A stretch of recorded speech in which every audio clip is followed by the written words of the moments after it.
Welcome to stage 19 of the Giro d'Italia. It's an individual time trial. It also happens to be one for the climbers.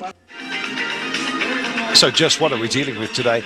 Lots of cloud. There's a possibility of rain, which would add something to the mix. Luckily, all of the main contenders going off late. We're just hoping that the cloud, in fact, does clear so that a helicopter can get up and give you some of the beautiful vistas that we are dealing with today. Temperature around 18 Celsius, not really much wind to speak of. This is where we're heading. Starts off with a gentle entree before, well, just look at that. All the hairpins on the climb up to Cima Grappa. There are respite points, incidentally, that even on the altimetry here do not look like that much of an easement zone, but some sections are actually downhill. Some, though, and most, very, very challenging. Maxing out at 12%, but the last kilometre averaging 10% tells you all you need to know over 26.8. Well, 700 metres to go then for this man, Rigoberto Urán. He spent a lot of the climb in his bar extensions trying to get into an aero position just to get every second out of today's climb. There's the 600 metre to go mark for him, hour and 5 minutes. So still within the time of Aru. No way he's going to top the Italian today. It's certainly not a bad ride. He should go provisionally into second place and probably will finish third on today's test. Well, we'll see. Here comes Quintana, and he's not that far away from Urán. Such has been his drive. He goes under the Flamme Rouge, so 1,000 metres for him. Urán is about to finish, and Fabio Aru's time of 1 hour 5:54. He's not going to be that far away from it, but it's going to be far enough, I think. There is Quintana, and there's Fabio Aru, and the comparison between the pair of them, that is amazing. He's coming back 6 seconds in front of Aru at the moment. Wow, that's at this pointer as we count him home, and in fact he's finding even more power, and indeed the blessed fans here are offering up just as much encouragement, it seems, to the pink jersey. Here comes Urán, waiting for that clock to appear on your screens. 300 metres to go, 1:06.26, and Fabio Aru's time of 1:05.54. You put the spotlight even further on that. I think he's going to get the bettering of Pierre Rolland. It's a great performance. It's not going to be a stage winner today, though. Yeah, don't take anything away from this man. He's just come up against an amazing Fabio Aru, just as everybody else came up against an amazing Rigoberto Urán on the other time trial in this race. He's probably going to come inside that time of Pierre Rolland, so he'll keep up there in second place on the overall classification. But certainly Aru, we wonder whether he's going to get onto the podium provisionally today. Will he go up towards second place tomorrow? Only just keeping inside that for Urán at the moment. Second place for Rigoberto Urán on today's stage. It might be third. He gives away 1 minute and 9 to Fabio Aru, but that was a very gutsy performance, and he delivered on the peak. He certainly did.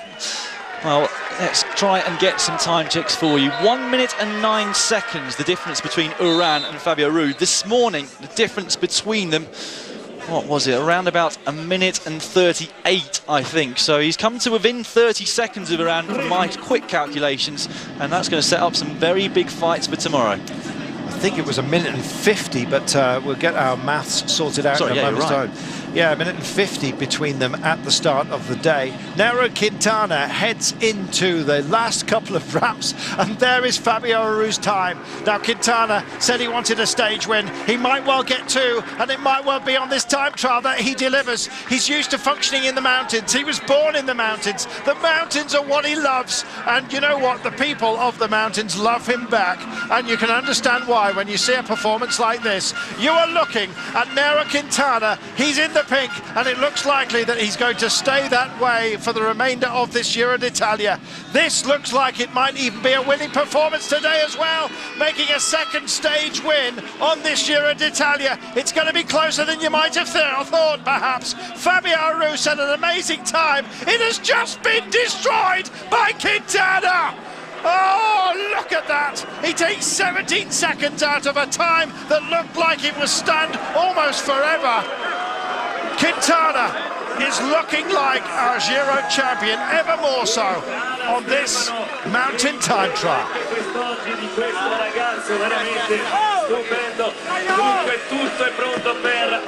Wow. They are telling him everything he's done. And I guess they'll be telling it to him for a long, long time to come. He is a hero of Colombia, and he is, of course, our leader by right. Quintana wins the mountain time trial by 17 seconds over Fabio Aru. Uran, an amazing run by him.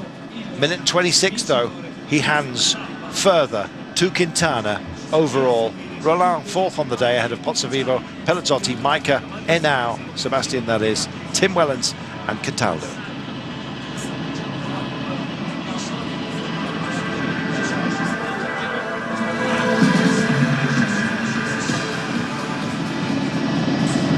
These your overall standings. Nairo Quintana leads this Giro d'Italia by a margin of more than 3 minutes. There is a podium battle to go on, but it's about second step. Can Aru do something in the mountains?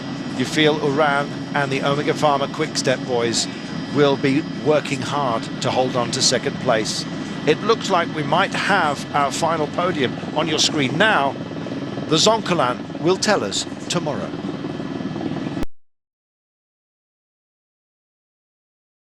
Welcome to the penultimate stage of the Giro d'Italia. Monte Zoncolan. It is 167 kilometers, but it's not about the distance, it's about the height.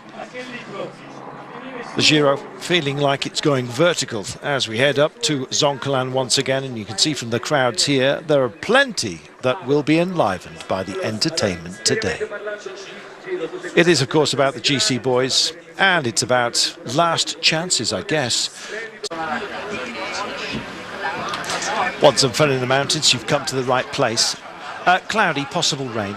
Temperatures 8 Celsius. The wind north-northeasterly. It's cold. 15 kilometers per hour. Humidity 75%. Apparently, we are going to have some spots of rain late on in the afternoon. It's 25 to 3 local time, and despite that prospect, it has not stopped many. And I guess like cattle in the fields, when they think there's going to be rain, they sit down. I think it's probably more than that. They've put in an awful lot of effort to get up here. And when you see the day's parcours, you can understand why. It's 167 kilometers in terms of the run. However, much of that is going to be taken very slowly indeed. These are the peaks that we're dealing with. It's the Zoncolan that awaits us after the Passo del Pura and the Celerazzo. The Zoncolan awaits with its ramps and its pain.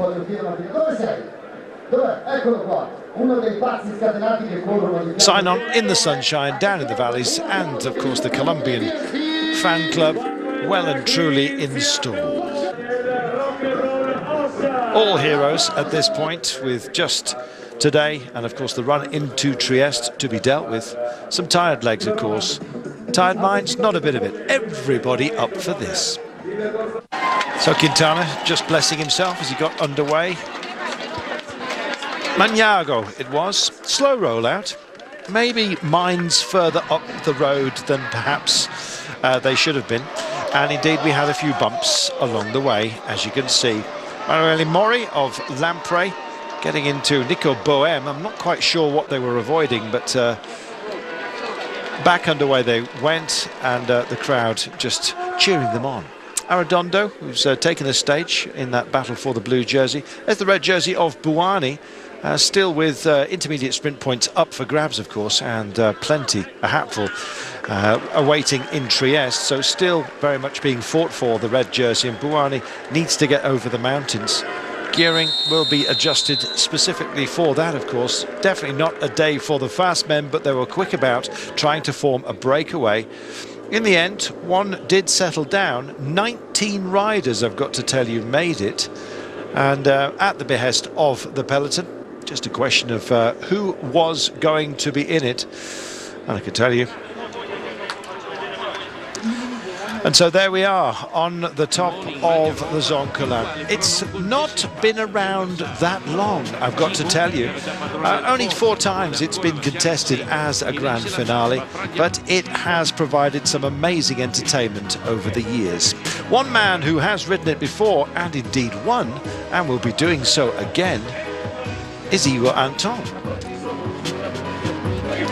Yeah, this looking back at the years where they've used the Zoncolan in the Giro. We saw just now 2003, the first year, Simoni winning that day ahead of Garzelli, who's alongside us in the commentary box. Pantani, I think, was in third place that day. He won it again a few years later. This Ivan Basso coming towards the top here in 2010, the year that I rode it, although at this point I was probably struggling somewhere towards the bottom of the climb. And then, of course, we had it 1 year later, where, as you rightly said, Carlton, Igor Anton took the stage, and he's of course a part of this race, as is Basso today.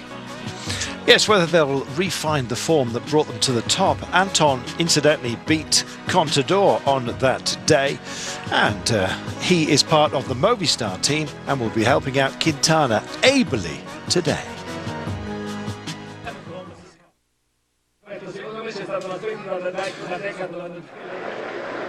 They're on the mountain. First test of today, 66.1 kilometres only remaining from this huge test. The best part of it, as far as we're concerned, or maybe the worst if your legs are feeling a little bit tired, is the Zoncolan. You've seen it's been used before, 4 times as a finish. Familiarity, well, it is a modern climb, and so for some, this will be their debut. Others have been up here, and as you've heard, they've had their successes. Today, however, it is likely to be that there is a catch made of a very large breakaway down Lloyd that has already had some fun today, but I think it's about to draw to a close. Well, the gap has never been allowed to go too high today. That not a surprise. Myself and Cedric Vasseur discussing before the stage. We felt that Movistar wanted to go into this with a chance of stage victory for, of course, Nairo Quintana. It's a huge and already very famous climb, despite the fact it's only been used 4 times previously. It really is an amphitheatre here for cycling fans. It's an incredible sporting arena, natural sporting arena, of course. I took a few photos earlier. It's absolutely magnificent, and the fans are still rolling in. So I think everybody would like to stamp their name on a climb like today. Wouldn't at all be surprised to see Astana coming to the fore at some point as well for their man Fabio Aru. Meantime, we'll go through the front of the race, Carlton. 19 riders, as you said, no Colombians at the moment. No, but possibility of one. Chalapud has decided to stretch his legs, and he's trying to bridge over at the moment from the peloton. This takes an awful long time to seed through, so we'll let you feast your eyes on that. Monsalve is, of course, Venezuelan, so don't be confused by the similar colours to his flag. Nicholas Roach is here, and he's got a teammate up the road with him as well. Michael Rogers also having some fun, and we're just checking in on Chalapud, who they have been describing this Giro as the Giro de Colombia for a number of days now. You can understand why. You can also understand why Movistar are doing a lot of work today. Yeah, but they've still got the full 9 riders. Only they and Trek Factory Racing can say that. Of course, we keep reminding you, but Orica Greenedge down to 2 riders. That's the minimum. I think Niri Sotoli have only got 3 or 4. Same goes for Garmin. I think they've got 4 each, in fact. But full complement of riders for Movistar, and they'll be taking great pride in riding on the front today. The race overall, I think, is pretty much over as long as Quintana doesn't have any major problems, crashes on the way into the finish today. There's what they're dealing with. You can see just how steep that last climb is. We'll go through the gradients later, but it is incredibly steep. Pitch is over 20%, averaging 16%. It's not that long in comparison to some of the others. It makes this one look easy, but it's not. The one they're on now, the Paso del Pura, 11.25 kilometres long. But there's a long section, Carlton, that averages 9.3%. So again, still a very big test on this climb itself. This is how the road snakes around today. It started off largely flat, although meandering a little bit, and then all of a sudden we start hitting the peaks and the troughs. The Paso del Pura, they're going up it at the moment. They will take an 8-kilometre descent before they start the 15-kilometre climb of the Celerazzo. Then it's a 28-kilometre downhill run before a flattish section and the last 10 kilometres or so of the last climb. It is an extraordinarily punishing finish today, and there will be some enormous gaps. We already saw plenty of those posted on the uphill time trial yesterday. Incidentally, Quintana has described the Zoncolan after doing a recce.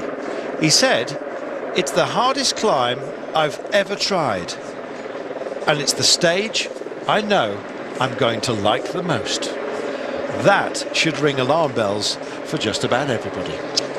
Certainly will. Well, of course, it's going to suit the lighter weight climbers. The higher the gradient, the steeper the gradient, should I say, the more beneficial it is to be light. Of course, power to weight very much coming into play as soon as the gradient starts to pitch up. But there's still a few other factors which play an important role when it's 5% and the speed is reasonably high, like rolling resistance, like wind resistance still at the speed that they're going. But on pitches of 20% like we see today, it's pretty much just your power compared to your overall weight of yourself and all of your clothing plus your bike, of course. So the likes of Quintana, Pozzovivo, if he's on a good day as well, will thrive on the gradients they've got here at the finish. Not sure what Aru's weight is. I think it's around about 61 kilograms, so he's got a few kilograms more than Quintana, but I'm expecting a big battle between those two towards the end of today. We can see us.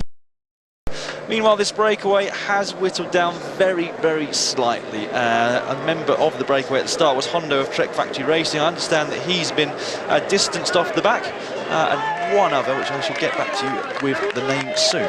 Well, I'm hoping it's not Zoidel, because of those in the break, in fact, he is still here, possibly the most capable of doing something today. Take nothing away from the likes of Nicholas Roach, who has just gone to the fore. We have Bongiorno from Bardiani. Let's go through them, shall we? AG2 alla Mondiale have Dumont. We have Pelizzotti from Androni Giocattoli with his teammate Rodriguez, who is Jackson Rodriguez, is Venezuelan. Bongiorno from Bardiani we've mentioned, Chilinghi from Belkin, and Buchwalter has made it in for BMC. Yeah, we've also got some representation from Lampre Merida. Cataneo is there. Montfort, a guy who came into this with GC ambitions, is in here for Lotto Belisol, who are down one rider. We'll get onto that a little bit later. Monsalve is here for Neri Sartori. Peter Seri from Omega Pharma Quickstep. Arashira from Europe Car, 2 from Giant Shimano. Priedler and Geksha. Katusha have Belkov. Sky also have somebody here. Yes, they do. Sky have got Dario Cataldo. We have Roche and Rogers, we've already mentioned, from Tinkoff. Hondo is backed out, but Zoidel is here. Looking at Chalaput at the moment, and a trio of riders trying to get over to him. I think Malakani is actually at the nose of these, but I'll get a positive on that for you in just a moment's time. Certainly Tim Mellons is a part of that counter-attack of 3 riders behind this man. The guy that we've seen so much of over the last 3 weeks doesn't give up at all, Carlton, does he, despite his tender age? We keep calling this the Giro of the young riders. How many have we got in the top 10 today? Must be at least 4 overall in this Giro d'Italia. Can't remember the last time that we had 4 young riders in the top 10 of the overall classification of a Grand Tour. Cataldo just takes a look at Nicholas Roach, says, I don't like the pace, it's not suiting me at all, so if you don't mind, I'm off. And he has taken Monsalve with him.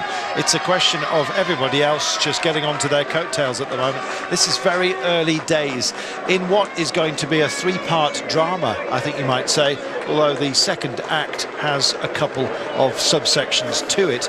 It is a stepped climb. We'll come to that when we get there. As soon as it says 63.3, we're going to start descending, so they have made a decent job, I guess, of attacking this climb. It seems that our altimetry is not quite keeping up with us for the time being. So they've had a good old go at this. It's a 13-kilometre test to actually get to the peak, and it's flattening out, and this must be a joyous moment for them. Well, they kind of forced into this situation, Carlton, due to the way that the bunch has been riding behind. As I said, they haven't given them much leeway. In fact, the maximum gap they were allowed, 3 minutes and 58 seconds. But under the impetus of Team Columbia, who were trying to get their man Chalaput across to the break on this first categorised climb of the day, the gap came down to around about 2 minutes 30 at the foot of this climb. It means the guys in the breakaway cannot afford to hang about if they want any chance today of going for stage victory. So it's the first peak to be dealt with right now, and Cataldo has made a good fist of this. He's over an hour down, in fact.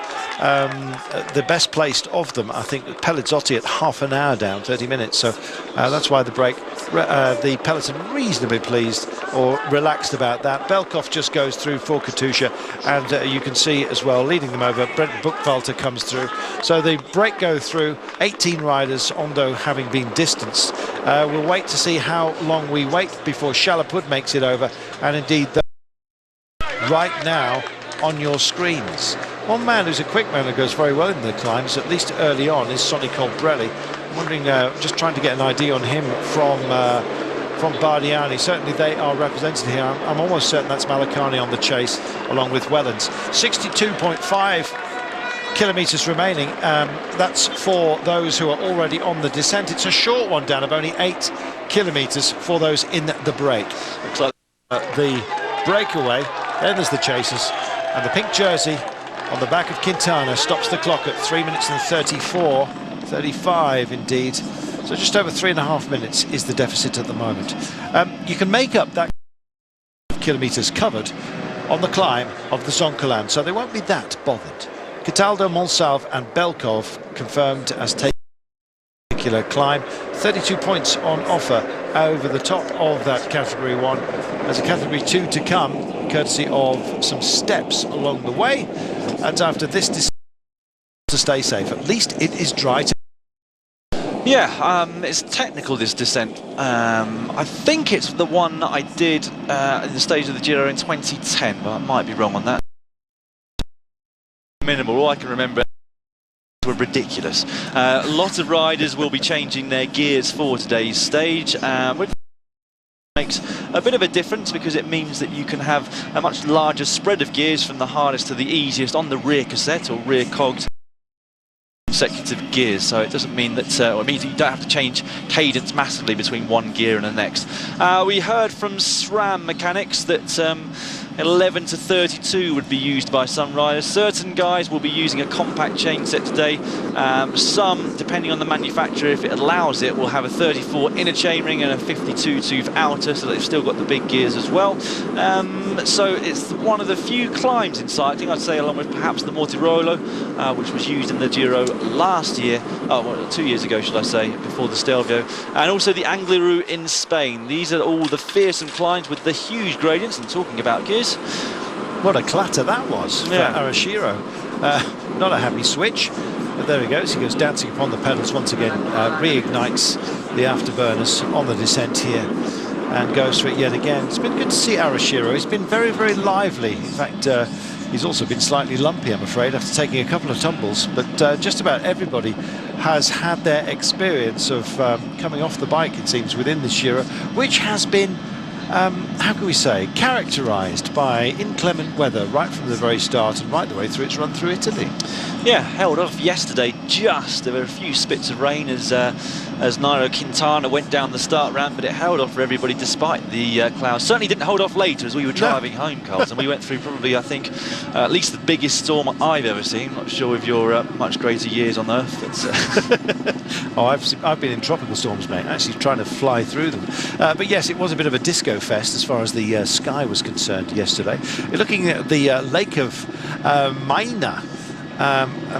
Goodness only knows what that is. I think they've dragged a banner out there, and unfortunately it's leached or flipped, so we can't actually read what it says. It's probably an anti-smoking thing. No, it is actually written upon, but you can barely see it. We appreciate your efforts, but 6 out of 10. Try better later. Oh, there we are. All of a sudden it's just coming to us. Yes, can't quite make it out. It's too bleached. There we are. Got some ambitions today. He's had bronchitis coming into this Pozzovivo, but he's starting to get better, it seems.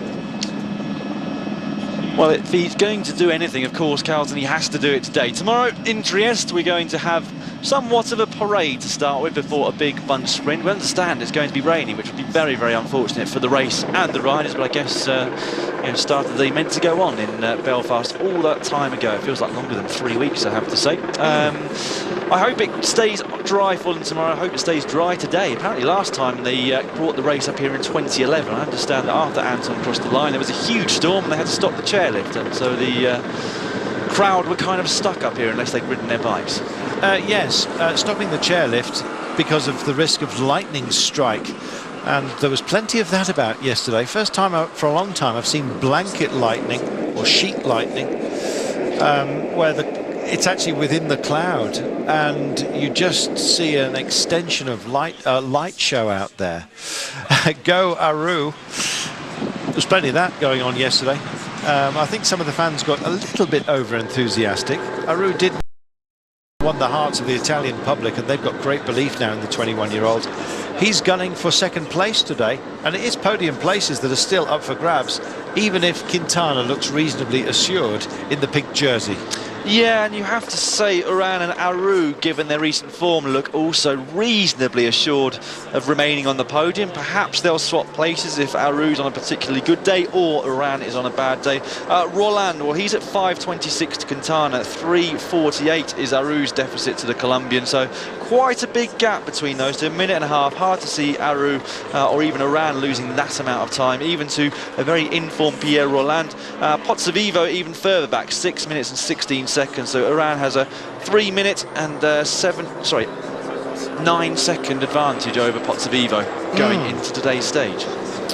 So we're unlikely to see a Quintana drama ding-dong. It may well be that his team are going to work extraordinarily hard for him today. I think he's going to be working hard for himself, but I think that will probably be a joy. He's a man who has described this as the hardest climb he's ever tried on the recce. Look at this old road. We saw some of these as we were driving by on the major highway, which has been reconstructed, and some of the old trading routes and passage routes, I guess. I presume they used to take donkeys and traps up this part of the world. They look fantastic, and as you saw, they have been testing them as well on some of these minor roads that dot the sides of the lakes, reservoirs, ravines and mountains. Movistar doing a proper job. They are out front, they're looking after Quintana. He is our leader, it's by a sizable margin, and I wouldn't be surprised, you know, if he just adds another stage win today, because he's so animated and up for this. He's a very quiet man. He's very considered in what he has to say, and he doesn't brag, but he is not afraid to tell the truth, and he's in a great place today, and this is his favourite mountain. Yeah, well, as you've already mentioned, Carlson, he came here training, so it's the hardest climb that he's ever done, but I should imagine, being a climber, he quite liked the fact that it's the hardest thing that he's ever seen when it comes to road cycling. Quite something, a Colombian saying that. Just to bring you up to speed, as I said I would do before, one rider short this morning compared to those that went down the start ramp yesterday. 156 riders signing on. Kenny Dahas of Lotto Belisol not allowed to take the start this morning because he was eliminated on the time cut yesterday. Story being that he was one of the first starters for Lotto Belisol. They still had 8 riders in the race, which means, of course, that they didn't have enough vehicles to support every single rider. Kenny Dahas broke his chain. We understand he broke 2, in fact. I'm not sure entirely how that happened or whether it's completely true. Certainly broke at least 1 chain, didn't have neutral support to give him a spare bike. So he had to wait for quite a long time. Oops. Had to wait for quite a long time before he got support from his team, who were further down the road behind another rider. They had to go past everybody and eventually get up to Kenny Dahas, give him a spare bike to go across the line. It cost him a huge amount of time, and I was really hoping that there'd be a little bit discretionary really with the time limit rule yesterday, but they weren't, and he's out of the race with just 2 stages to go. Heartbreaking really, having suffered all the way through the mountains. Yes, indeed. More than heartbreaking, I think rather unkind, but there you go. Comfort break time for the leader. Don't expect anyone to attack. If they do, it will be a big no-no.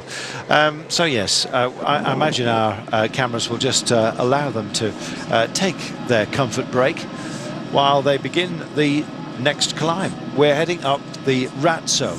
And if you're wondering why we're reasonably relaxed about this, it's because we're not going to be later on when we get to the Zoncolan. Likewise, these guys. Reformation, can we say that? On the descent. And we've got a lot to be had on the Ratso. If you are a descender, you can bagsy an awful lot of free energy on the way down to the Zoncolan, which of course you want to carry into that climb. And once again, the break should extend, I think, once they get to that point. That's what I'm saying, because of course behind they tend to take things much easier and be much safer. Europcar have joined at the front for Movistar now to start setting the pace. Is it too late? 6 minutes and 20. I might start to think so. Going to be touch and go for the stage from my point of view. I think you're right. Pierre Roland, I think, has probably left it a bit late. He'd have to have a go right now. He's got some teammates with him, but yes, the old meerkat has come to the fore. He's been busy trying desperately to take a stage out there. It hasn't really worked for him. Shall we see where we are on course? Here we go. We're going up the Razzo right now, and indeed this is your peak. It does get rather nasty, albeit with several steps involved, some of which are downhill. We're about to enter one right now with the break. Then we get that horrible little 15% kick before it plateaus out. Then we get a little sub dip before we go off the edge of the cliff and head downwards for, well, 28 kilometres. Yeah, interesting that they decided to put the King of the Mountains at that point. I would have been tempted myself to place it right at the top where that steep section comes, about a kilometre earlier, but nevertheless there will be not much sprinting going on anyway, I don't think. It seems only Cataldo really interested in the points at the front. It's a competition which has got, well, a lot of hierarchy in it at the moment. Arredondo is going to win it, as I keep saying, but yeah, behind it's also quite spread out. Monsalve was fairly active earlier in this race to try and take it. He'd won the King of the Mountains at the Giro del Trentino. It's all about getting into the breakaways on the days with the big mountains, of course, because that is where you pick up the majority of the points. 45.3 kilometres to go, 50 seconds now is the chasing group. The chasers have got a great chance here, if they've got their descending heads on, to actually join the party, I guess. And so we will have some Colombians up the road finally at last. There we are. Just head into those corners as best you can. That's Zoidel, I believe, who's just a distance off the back of the original escape. I guess Zoidel, you'd be forgiven for thinking, well, he's probably got the biggest credibility of the breakaway riders to go for it today. Personally speaking, I'd quite like to see the Austrian do something special today. Yeah, his first Grand Tour as well. It's hard to pick a winner out of the breakaway. Cataneo went pretty well on yesterday's climb. So, of course, did Cataldo, who's been up in a few breakaways in this last week. Starting, of course, on the stage to the Stelvio, where he picked up the Cima Coppi Prize as the first rider over the highest point in the race. Then, of course, a couple of days ago, faded slightly towards the end. His teammate Daignan was the best of the Sky riders in the breakaway in the end, taking third place. But he's been very active. He's in the breakaway again today. He's obviously feeling pretty good. The Tinkoff-Saxo duo, of course, are also very respectable climbers. Mick Rogers, who's already won a stage, along with Nicholas Roche. So there's a few strong guys here, and at this point in the stage, it's really last chance saloon for all of the rides in the breakaway. Tomorrow it will be a big bunch sprint. There's a lot of aggregate gatherers in this part of the world. There's also, as you can see, a lot of nutters who've decided to join the fun. Well, they're not making a nuisance of themselves just for the time being, which is always good. But yes, it's kicking up a bit of dust here. You get a lot of trucks in this part of the world that take the sort of grinds, I guess you might say, from the old mountain. A lot of shale, that kind of thing.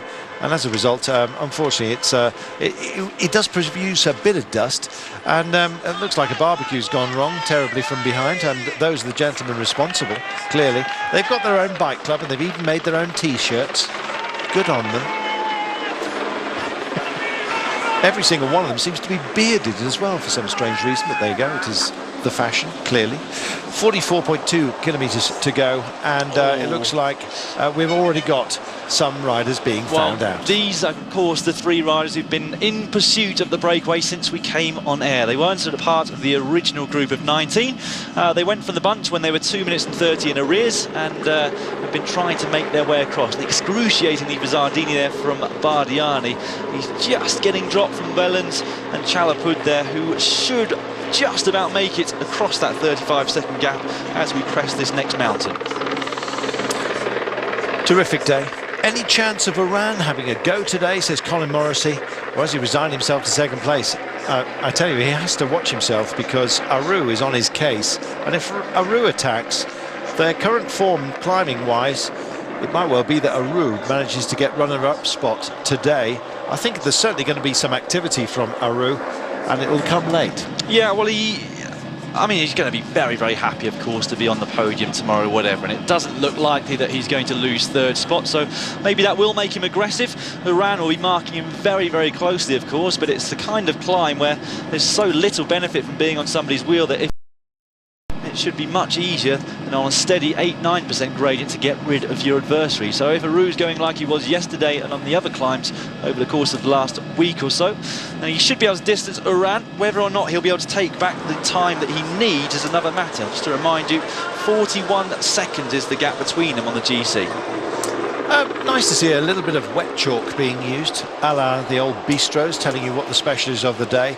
One rider who's been extremely special is Tim Wellens, and he's decided that he doesn't need a partner just for the time being, and he's going to get as quickly as he possibly can onto the tail of the break.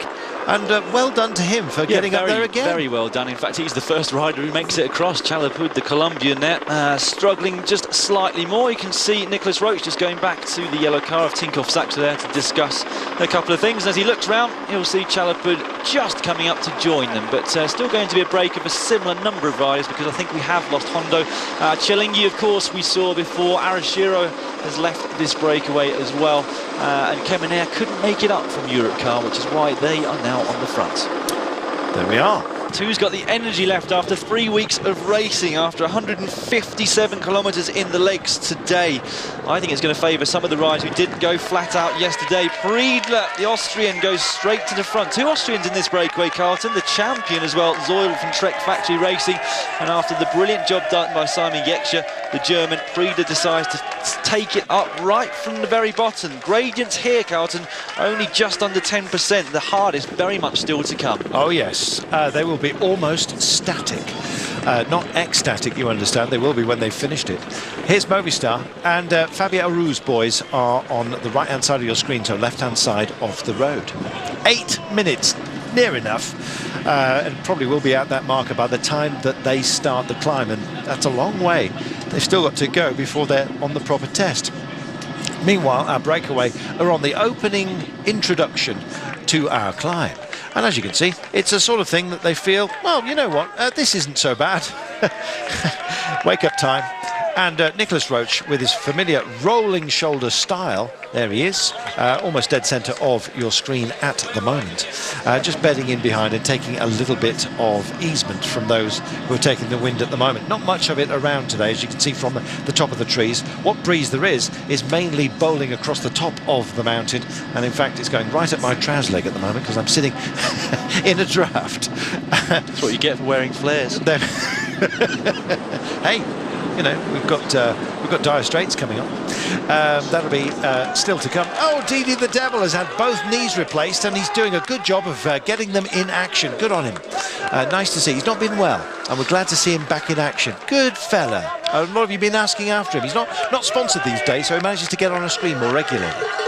Zoidl, there he is, the Austrian champion, just getting onto the back wheel of Nicholas Roach, who's in about P6 at the moment. But this is going to chop and change. They've essentially, Dan Lloyd, got a time trial themselves, team time trial, all the way up this, just as a coping strategy, and then start attacking each other later on. Still over 1 kilometre to go, I think, until they get to this supremely steep section of this climb. The keenly eyed viewers will have noticed that our graphic was slightly ahead of the riders. They came through at 10 k's to go with 9.6 there on the screen. Not sure yet whether it's caught up. You can see 11.4% being given there as the gradient for the breakaway. They actually do get a very, very small flat section shortly, and immediately after that, that's when it pitches up to 16%, and soon after to 22. 8.7 to go, and the pace has really picked up amongst those downstairs, still waiting to climb.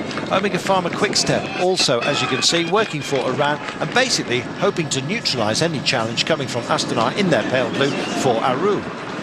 Well, it's only early doors, I suppose you might say, as far as the climb is concerned, and we're just looking at the back of the bearded Luca Paolini, who has been found out.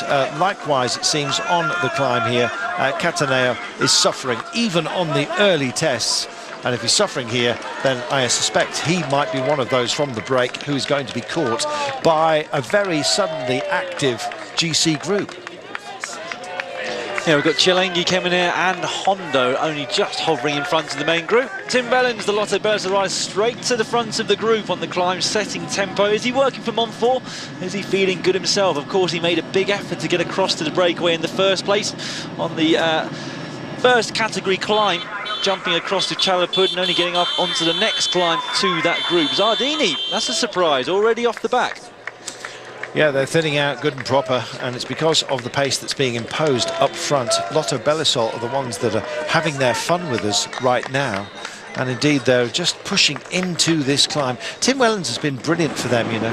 I was going to say I'm really proud of him, but I'm not, of course, Belgian, but you know, nonetheless, I am. There is the pink jersey, and Arashiro just tied in on the barriers. Has been a great representative of the Japanese national jersey.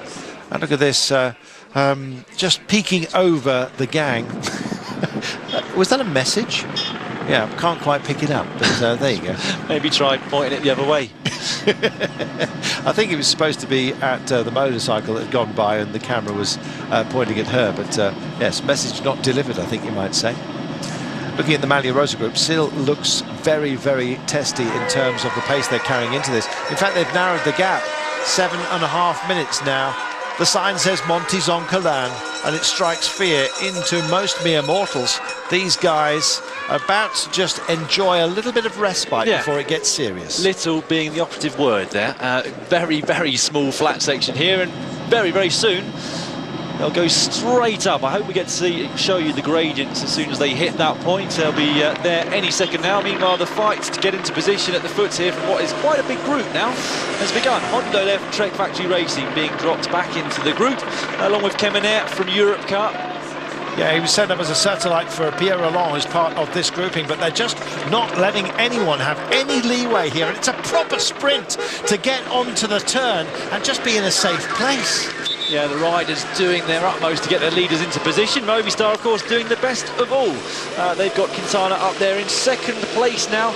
On his wheel is Anton, the guy who won on this climb just a couple of years ago. Remarkable seeing Pierre Roland putting plenty of effort in there and then just sitting up and just cruising his way backwards into the pack. There goes Arashiro. He's done a proper pacing job on behalf of Pierre Roland, of course. That's who he's working for, his teammate from Europe Car. Meanwhile, there is Didi the Devil, the mountain devil represented. Beautiful piece of artwork then, actually. A lot of effort's gone in, and plenty more required of these boys right now, and they slow as the slopes grow.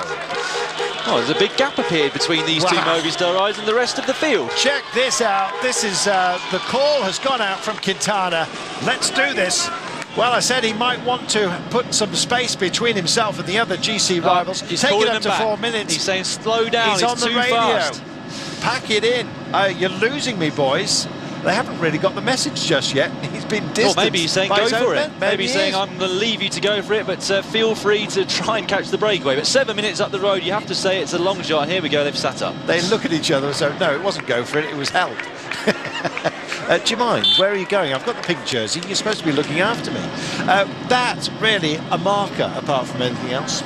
Yeah, well, they went extremely hard into the climb. That was Amador there in front of Anton and Quintana. They've still got a slight gap. Who's going to close it? Well, it looks like Aru's teammate is there on the front, if it's not Aru himself. Kizalowski, the Croatian champion, now making his way across.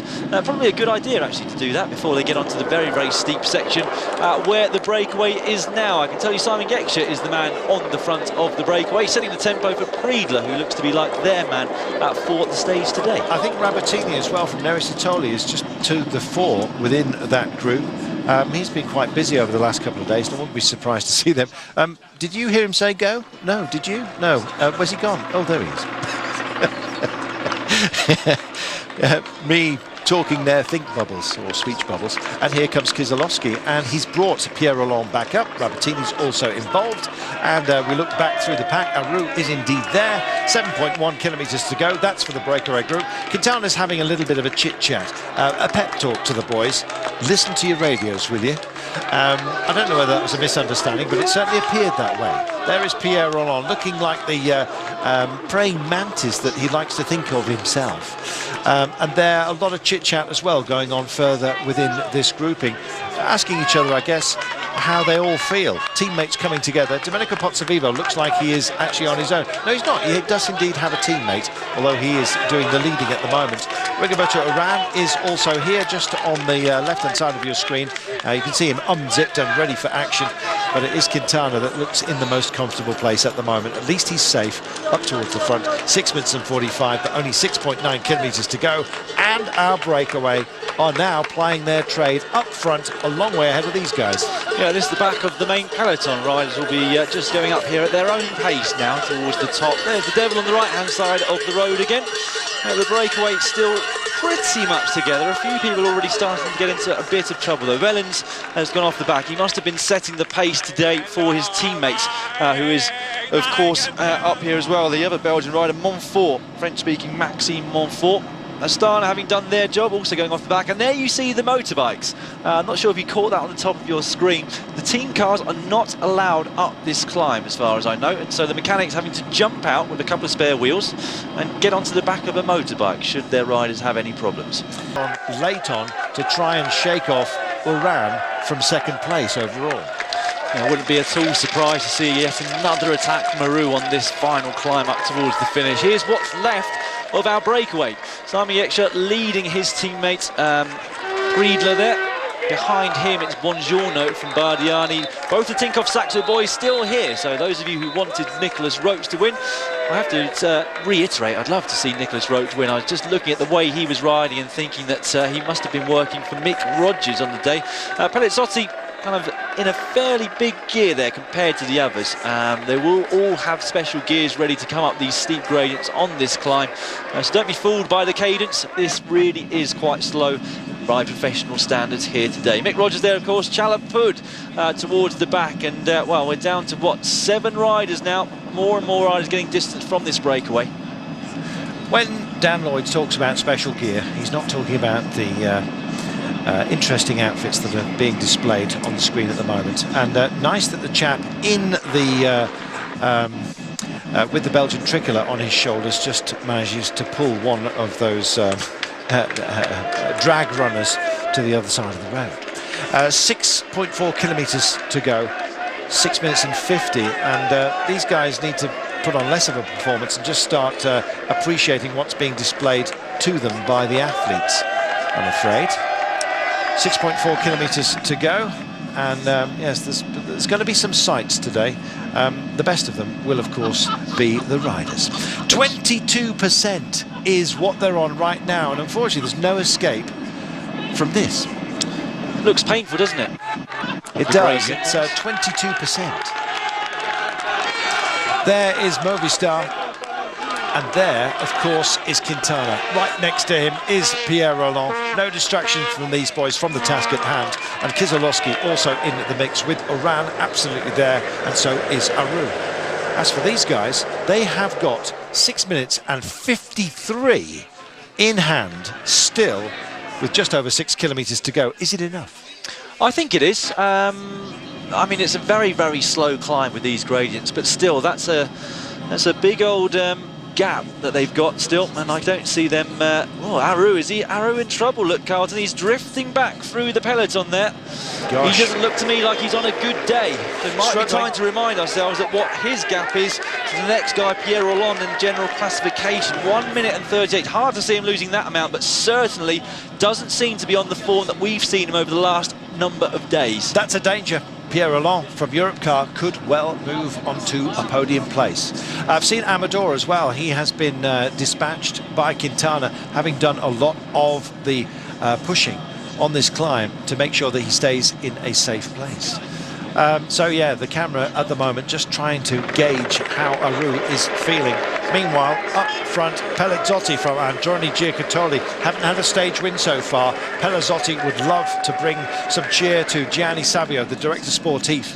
And here we are. We're rocking and rolling. And rocking, I think, is the apt word here, Dan, as this trio up front just start to pull away from the two giant riders, Friedler and Geschke.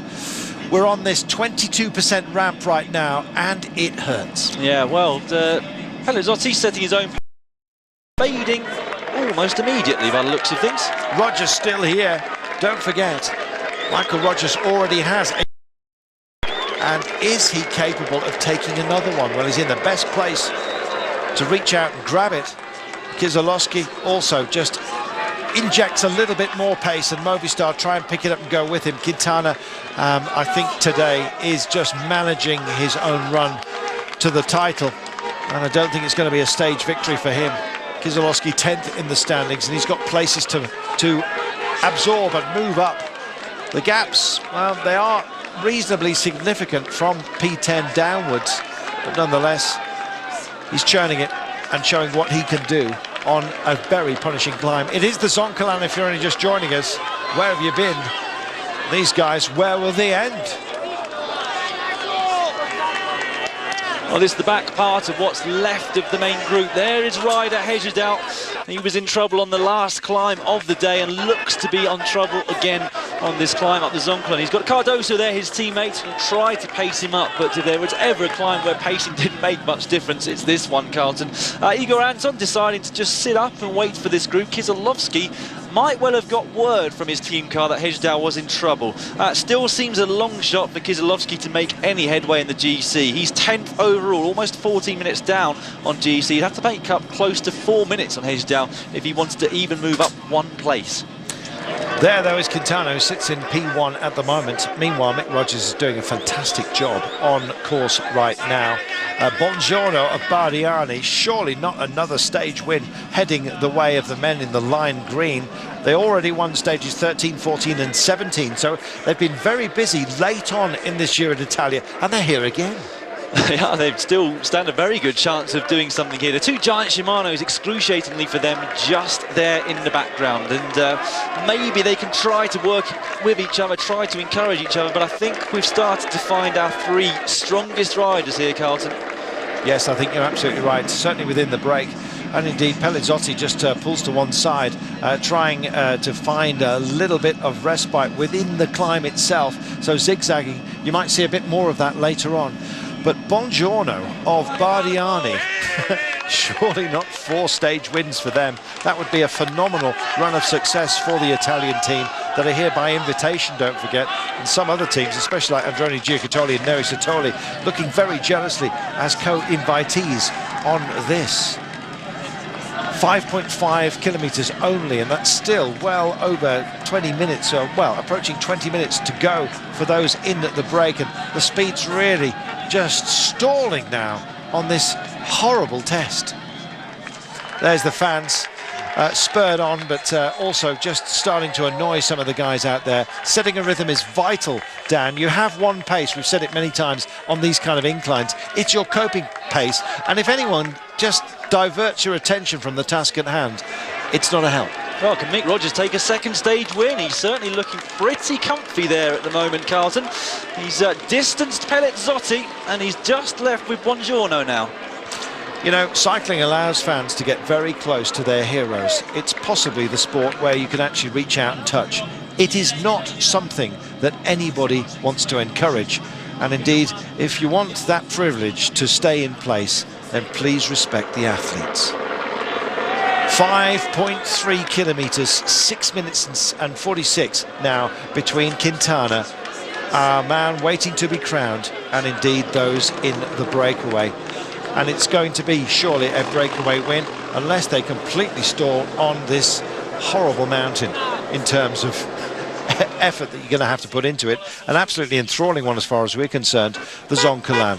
And indeed Pierre Rolland is now thinking about a podium because of the efforts yesterday, I think, for Aru in the individual time trial. He went for another stage victory there. It didn't come his way, but has he left something on the individual climb yesterday, Dan, in the time trial, and has been found out, amongst others? Yeah, amongst others. Cadel Evans there once again being distanced. And now the young Colombian there from Team Sky, also off the back, but still a fantastic ride from him. Quintana and Movistar still bossing things. 2, 4, 6, 8, 10 riders left here. Kieselowski, a part of them now. He's been brought back. Can't see Aru in the white. Oh, is that him in the white? Yeah, there he is. But he's struggling today, Carlson, on the back there. He is, and word will be getting through to Pierre Rolland that he is open to be attacked. Right now, you can see the gradients that they are dealing with. The Maglia Rosa group, incidentally, has just bridged over the 22% section. There is a very little respite for them. It doesn't really drop below 15. Just shy of that, as you can see, very, very gentle, very in a very modest way. But they will hit 20% again. So it's about 15% average, this whole mid-section of this climb, which extends over 10 kilometres. But 5 or 6 kilometres of it really are very deep in the hurt zone. And right now, Rogers is doing an amazing job. Yeah, he's setting his own pace up here. Bongiorno is, of course, the only rider at the moment who's been able to match it. Rogers just trying to get him to come through and do a bit of pace setting himself. Pellizotti, of course, not giving up by any means. He still sits just a little way behind this duo at the front, but a little way in terms of meters is actually quite a long way in terms of time on these gradients. Yes, and time is what these guys don't have in the pain zone. And as you can see, Keselowski, who went off the nose a little bit earlier on, tried to put a bit of distance between himself and those behind him, and he's paying the price right now. He's been found out and has drifted back into this very select route and is now on the wheel of Aru. Still Movistar pick it up. 6 minutes and 4. I just can't imagine that anyone has got the power on these kind of gradients to bridge over to the breakaway, so it may well be it's between Mick Rogers and indeed Bongiorno, but there's other tales to be had. And Pierre Rolland weaves over to the side of the road, nearly takes out Pozzovivo, who thankfully found a little parking space or an overtaking area on the mountain. They are narrow roads. Bongiorno versus Rogers for now, and they've got a bit of a gap, but still tenaciously hanging on is Pellizotti. Yeah, Pellizotti's still there, Carlton. He's not over for him yet. Italians, more to shout about for them today. 2 guys in the first 3 here at the moment. Surprisingly, no Colombians on this, the hardest climb of the Giro d'Italia. Chalapud was a part of the breakaway. He had a big effort to get across to the breakaway, though, because he wasn't part of it straight away this morning. It went after 3 kilometres. 19 riders went up the road. We've had a few come across. We've had a few drop off. These 3, I'm going to say, look like the ones with the largest likelihood of winning today's stage. 4.6 kilometres to go for the 2, possibly 3 riders in the breakaway. Can anybody refine their legs when the ramps ease? And there is an easement down and then a couple of nasty punches as well once they get beyond this 15% zone. Yeah, it's the last 3 kilometres really which start to ease off there. But compared to what they have to do on this middle section of the climb, not quite so bad. They'll go through a couple of tunnels before they appear here to what I'm predicting to be an enormous roar from the crowds that are waiting outside. They've been here from very, very early this morning. They've just swelled, and they've got masses of guys behind us now, and girls, of course, waiting for their riders to come up here towards the finish. So many fans from so many different countries. It's going to be amazing when they come out that tunnel. Yes, it's going to be like a festival of joy to welcome. Just something to behold. Disdain, I think. That was Wout Poels. There we are. Go and find those and get off the road was the message. 6 minutes and 1, 4.3 kilometres to go. And at the moment it's mano a mano, but I believe they're going to be joined. And this could well become 4. The camera pans out and just behind is Pellizotti. And if it dwells on it a little bit longer, you might well see Cataldo from Team Sky as well, trying to join the fun. There is Quintana. Yeah, Quintana being driven up this climb, at least paced by his teammate Igor Anton, who won here back in 2011, the last time the Giro d'Italia featured this climb. Pierre Rolland looking good still. Rigoberto Urán looking good. I have to say, though, Aru, I think he's going to be going for his 3rd place on the podium today. He doesn't look like he's got the form to me, Carlton, to really put any of these riders here in this group into any trouble. Quintana says to the fan, you know, I don't need this. I can do it on my own. And I think he's absolutely right. There are our duo up front. Who is joining them? That's the question. Look further down. There is Pellizotti. And there's another rider just masked by the trees there. And I believe it is Sky's Cataldo. There we are. We look back down the mountain. And there's a lot of space being displayed here. And we struggle to find within the crowd any other remnants from that breakaway. Fabio Aru and Pierre Rolland, the distance between those, it's measurable, and as a result I think Aru, as he's getting into an easier section now, can well be satisfied, I think, with a podium place. Still not absolutely decided, of course. You have to finish this race, that is the important point. And now 14.6% for the men who lead out front on the day, and bridging over to them is in fact Pellizotti, as mentioned earlier.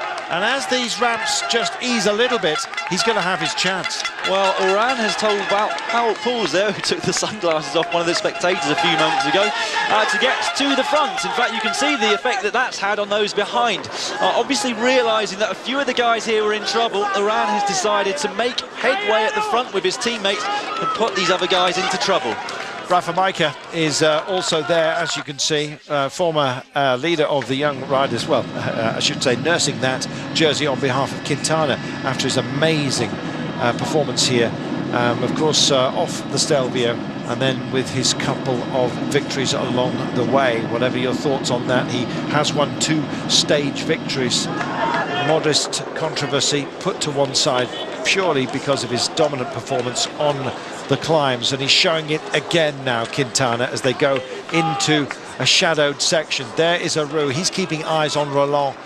Just, I think, basically damage limitation for Aru. He put a lot into yesterday's individual time trial on the mountain, and I think maybe just left a little bit behind. It's going to be 3rd place at best for him, because Oran looks the stronger of the pair for now. Yeah, he certainly does. It doesn't seem like there's any likelihood of Aru managing to topple Rigoberto Oran for 2nd place. So it seems very likely, Carlton, not only are we going to have our first ever winner of the Giro d'Italia from Colombia, we're also going to have 1-2. Meanwhile, at the front, Bongiorno's gone for it, and he's decided to attack from now. 3.7 kilometres to go. This is clever stuff, because he knows that the ramps are going to be less painful very, very soon. Michael Rogers stays with him, however, after calling for a little bit of support. There's a bit of a carnival atmosphere here, probably fired up late in the afternoon. The sun well over the yard arm, I'm afraid. Some of these guys, I think they are, a little bit worse for wear. I just hope that they don't get involved in a negative way as far as these guys on the mountain are concerned. They're giving them a bit of space and respect, thank goodness. 3.5 kilometres to go, 5 minutes and 42 now, and back out of the saddle goes Bongiorno. Can it be a full stage victory for Bardiani? Can it be a double for Rogers? Well, of course, the team that's missed out is just behind on the road, but seems like the gap in terms of time is getting bigger to me, back to Pelizzotti. Bongiorno, well, he did exceedingly well in yesterday's time trial, remember, Carlton, as did lots of the Bardiani riders. Mick Rogers already has taken a stage win. Who's going to be more greedy? Mick Rogers to take 2, or Bardiani to take 4 victories as a team? Well, we'll see. Just behind Pelizzotti, number 21, and doing a terrific job here of keeping Oran in a safe place, I guess, in that coveted position overall as runner-up to this man, Quintana. They're riding together, these 2 Colombians. They've got a great deal of respect for each other. They may well be in different teams, but they both share to some degree the joy of what Colombia have achieved on this race. There is Aru trying to prove that he's got the bettering of Pierre Roland, and I think he probably has here. Roland sitting in 4th place overall, not that far behind Aru, but it's a decent enough gap, and I think Aru will hold on to 3rd place overall. Still wanting to join the fun is Pozzovivo for AG2R Le Mondial, and just maybe think of what might have been had he not carried an illness into this event. Likewise, incidentally, was sick Quintana, but he found his wellness and turned it into greatness. Yeah, it just goes to show the ebbs and flows of forms that you can have over the course of 3 weeks. We've seen Oran suffering on climbs before, and we haven't seen Aru suffering very much. The tables have turned for those 2 today. Oran seems to be on his best climbing form for the 3 weeks from my point of view. Pauls as well doing a fantastic job there for his teammate. Look at the gap they've opened up, Carlton. That distance is a long, long time on these gradients. It is, and if you just pick a marker, pick a tree or something, or maybe a spectator that's not moving and running along in a dress, and then just count back to those further down the road, you'll get your gap, and it is significant. 3.2 kilometres to go. Still says 15.4% for those in the break up the road. As we look at Oran and Quintana, well, they're part of a trio. Oran with a teammate, but really it's about the Colombians, and I think very much so. Wout Poels dislodged some sunglasses and hurled them into the foliage of a fan he was upset about. We've got a Viking in Lederhosen who's joined the fun out front, but at least he's keeping a respectful distance, thank goodness. Bongiorno and Rogers still sharing duties. Meanwhile, Pozzovivo just trying to get into a more select group. Roland and Aru, third and fourth in reverse order. Overall, still very much part of this game, and it's turned into a chasing quartet. At the moment, Carlton, it very much looks like we're going to not see any changes on the GC table at the end of today. Aru has a comfortable margin over Pierre Roland of 1 minute and 38 seconds in the general classification. The closest gap, I think you can say, is perhaps between Roland and Pozzovivo, 50 seconds, although actually Mike here to Pozzovivo is 43, but with them all together at the moment. Well, a big wobble from Bongiorno there, and I think that was possibly a fan involved, but it was the moment. Let's have a look at this. And there we are. That is absolutely not what you need, and that's what we're talking about. That could have been a moment where somebody trying to help has essentially just hindered the efforts of Bongiorno, and what it's meant is that Rogers has gone for this, and look at this as well. That, I'm afraid, is the tragedy of fan assistance. Well, we've been talking about it for some time, and that's a real shame for Bongiorno. Nonetheless, it has, by default, I'm afraid, helped Michael Rogers. I'm not saying he would. Bongiorno has to refine his this. He had a strategy, it was being delivered, and it has been ruined by a fan. Yeah, it certainly has, Carlton. Really bad to see that. I don't quite know what to say, so we'll just leave that to one side, shall we? 2.6%. Well, you can imagine how upset we are, but it's as nothing compared to Bongiorno and indeed Bardiani. And I imagine that as the team bike comes by, they'll probably have a few words at the very least. You can see it is easing now, and Michael Rogers could well be heading for another stage victory. Bongiorno is on the road, and I imagine there will be tears in his eyes. He's got to forget about that and get back to the task at hand. Sadly, sometimes the fans just get a bit too involved, and their passion just gets the better of them. 5 minutes and 22, back to the Aru group, which, of course, is that young group, despite the fact that it is leading that competition, the Maglia Rosa and Quintana, Pols and Uran. And there is Bongiorno trying to pick up the pace, set his rhythm once again, and he at least has a marker up the road. It's Michael Rogers. Francesco Manuel Bongiorno, yeah, what a shame. And Rogers looks behind. He wouldn't have wanted that. No, I have to say, he made an I think he would have been aware of exactly what had happened to Bongiorno behind him. No, he'd already started. That he wouldn't have done that acceleration had he known that. He would have looked behind and just thought that the pressure of the pace that he'd been putting on had put Bongiorno into trouble. What a shame for the young Italian. Chance of a fourth stage victory for Bardiani. It's not just the fact that he had to stop, it completely changed your rhythm. Of course, he would have wanted to get back to Rogers, which meant he went into the red straight away out of desperation and adrenaline. And that's going to affect him, and well, it'd be nice to see him manage to claw his way back up, but that seems unlikely.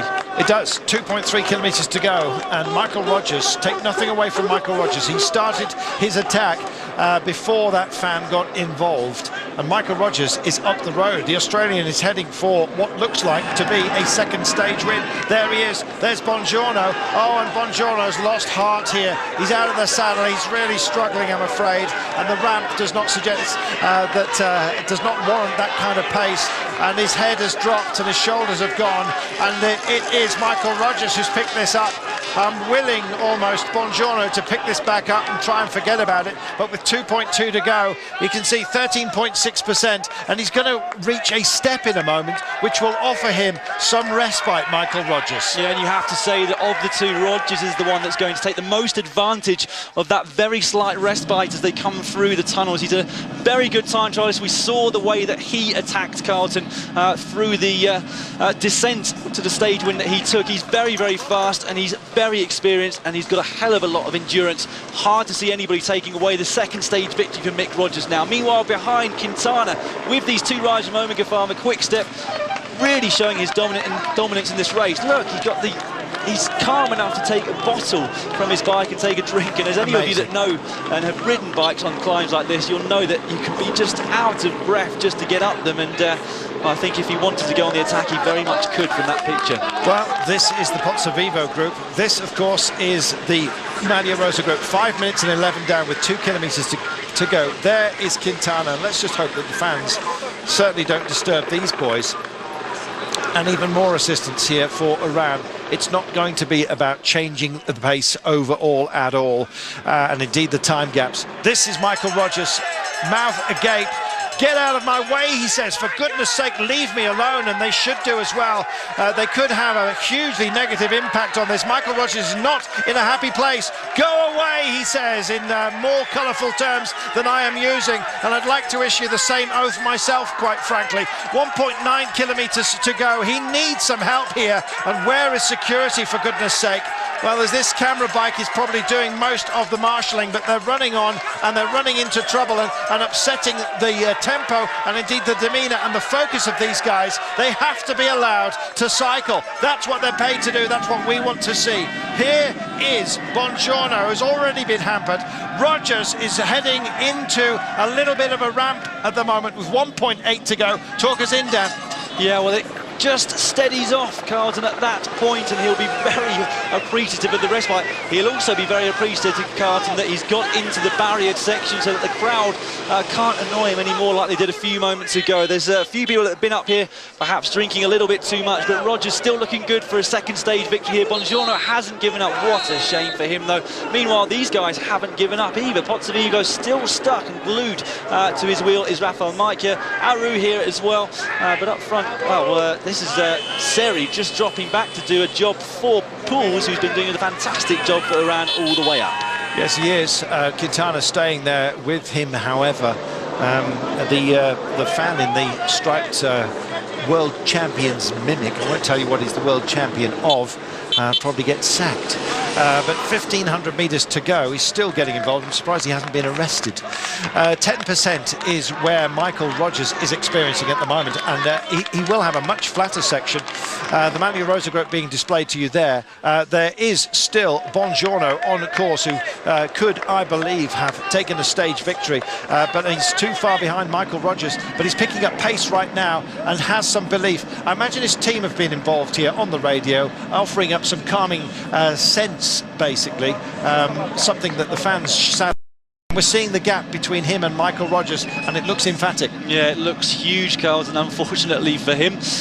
What a shame. I mean, it just disrupted his rhythm. Who's to say whether or not Mick Rogers would have dropped him anyway on these upper slopes of the race, but it's a shame that we didn't get to see it played out fair and square. Well, Mick Rogers had gone on the attack, and I think that was a fair marker. And some of you asking, should Mick Rogers sit up and then duke it out between the two of them later on? Frankly, you have a coping pace when the inclines are as we have had today. And believe me, Mick Rogers is on the absolute limit. And if he starts changing his own rhythm, then he's compromising his own race as well. I think he just has to go for this and leave it to others to decide how fair it is. 1 kilometre less. He's under the Flamme Rouge, Michael Rogers, is he? No, it's just said that on the graphic. It's just increased slightly. There is the Flamme Rouge. He's still got some severe gradients to deal with, Carlton. It pitches up right here at the finish, back to 16%, but I think these crowds are really going to buoy him now, and when he comes out in this final bit, he'll be able to look up and actually see the finish line and all of the crowds waiting here on the tunnel. Here we go. That is the tunnel of love, I guess. You got there and suddenly your legs get the power. There is our poor soul further down the road, Bongiorno from Bardiani in the lime green. Meanwhile, as you can see, oh, and look at this, it looks like he's going to get caught by Pelizzotti. Yeah. And it won't even be second place on the day, I don't think. Runners-up spot for Bongiorno.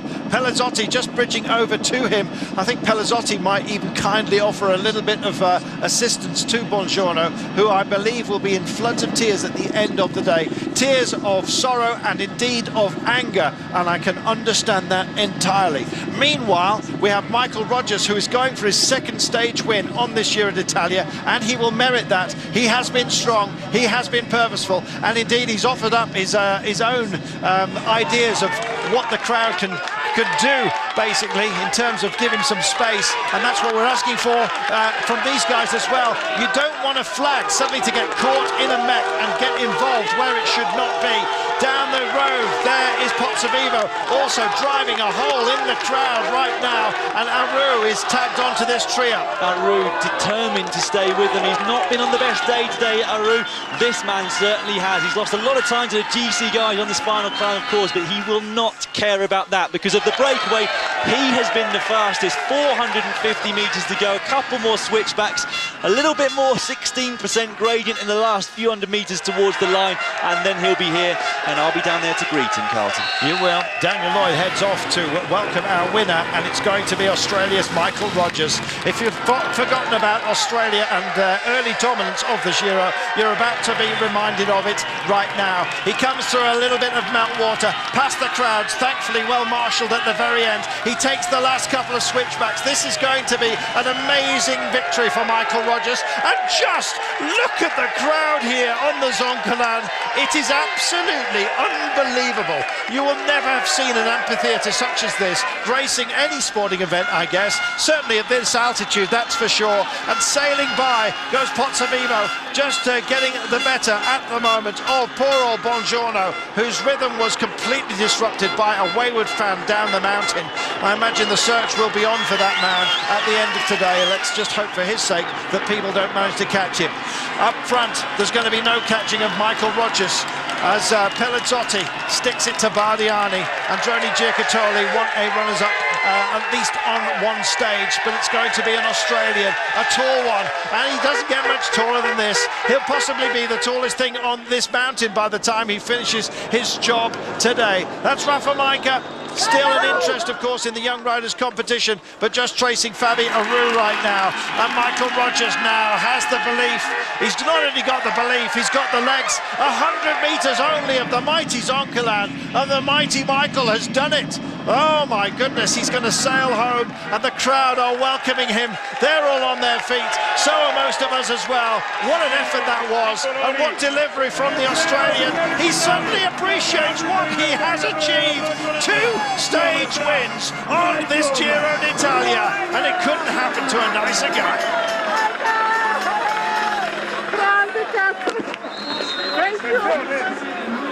Comes to an almost immediate halt. The effort of the climb just washing out of him right now. Pelazzotti, probably the cruelest, though, blow to anybody was issued by a fan, and it's going to be Bongiorno, and I'm actually beginning to wonder whether he's even going to get third place on the day. Round the last couple of corners for Androni Giocattoli's Franco Pelazzotti. He hits the line now as the best of the rest, but really you have to feel for Bongiorno. Manny Bongiorno of Bardiani is further down the mountain, and here he comes, and he's going to cross this line, and I think he'll probably just burst into tears once he gets his breath back. Poor man. Well, he blesses himself, and to be honest, I'm proud of him.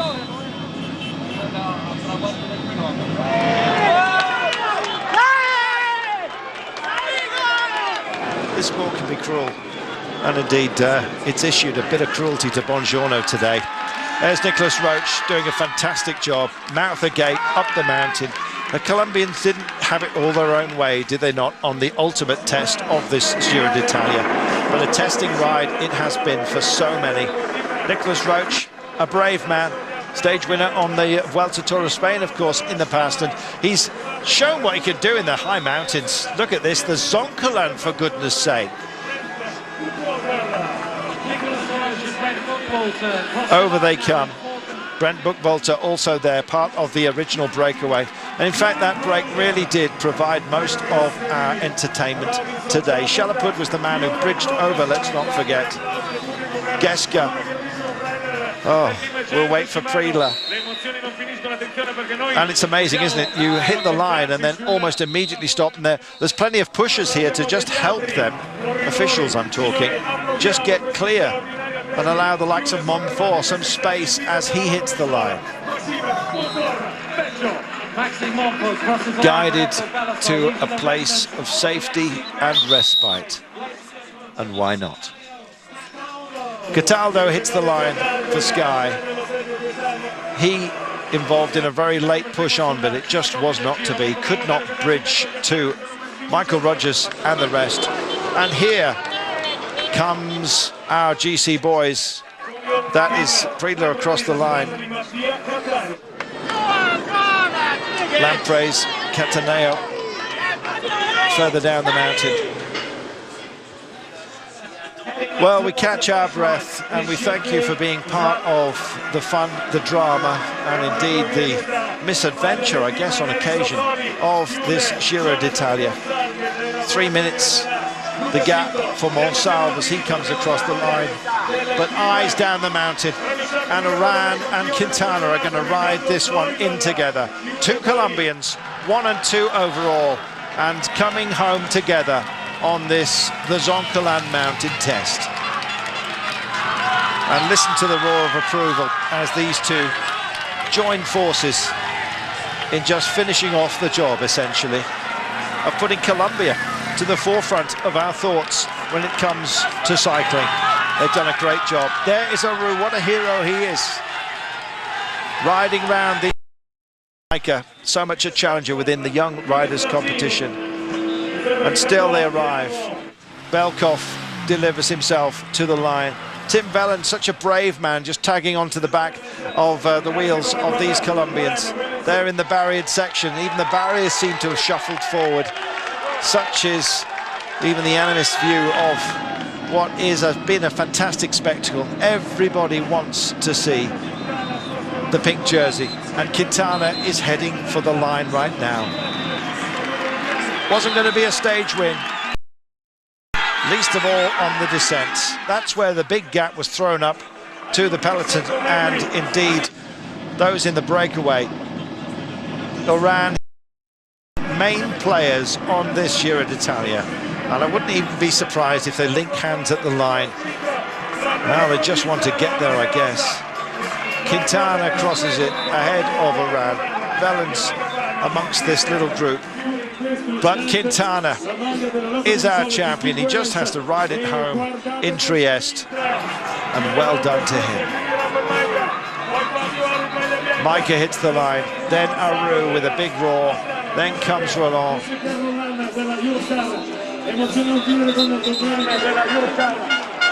Well, cycling is a heartbreaker's game, I guess. And hearts have been broken today. Shoulders have not dropped, however. And Royal Entertainment yet again on this mighty peak. There is our amphitheatre that sits at the top of the Zoncolan. How beautiful is that? And how beautiful is our sport?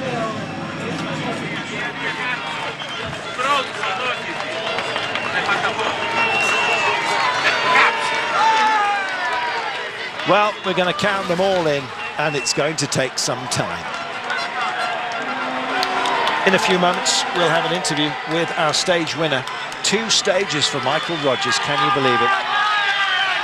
We still need to pay tribute to some very, very brave performances that have really shone a bright light on this Giro d'Italia. And Cadel Evans, veteran performer, and, well, like the old song and dance men, just still with a magnificent routine that has just kept us so entertained. Cadel, when the day comes, will be so sorely missed. There's a lot of cycling left in him, and he's proven that at this Giro d'Italia. He's been absolutely outstanding. Crossing the line comes Kelderman, and indeed Kizilowski, the Croatian, will call in the Colombians. And indeed look a little bit further down for those touched by greatness, I think.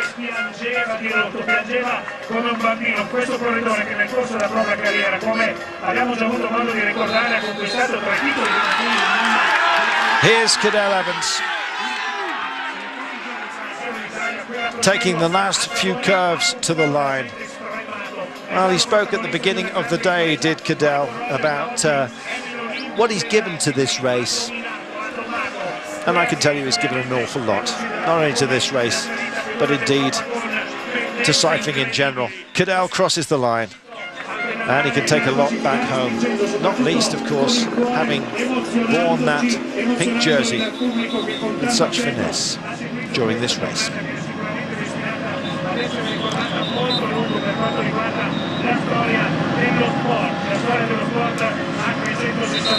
Michael Rogers taking the day ahead of Pelizzotti.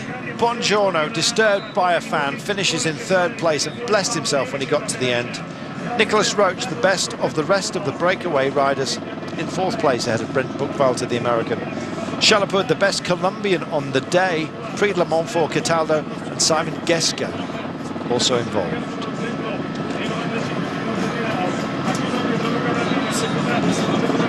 And here is our stage winner with Daniel Lloyd. Mick, incredible, but that must have been 2 or 3 of the longest kilometres of your life at the end there.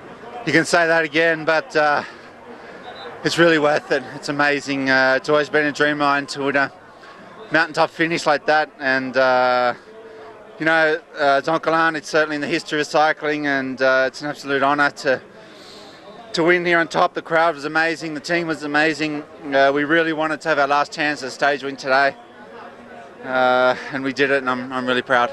A mountaintop finish like no other, really. Just describe what it's like, even for professional riders trying to get up gradients over 20% for that long.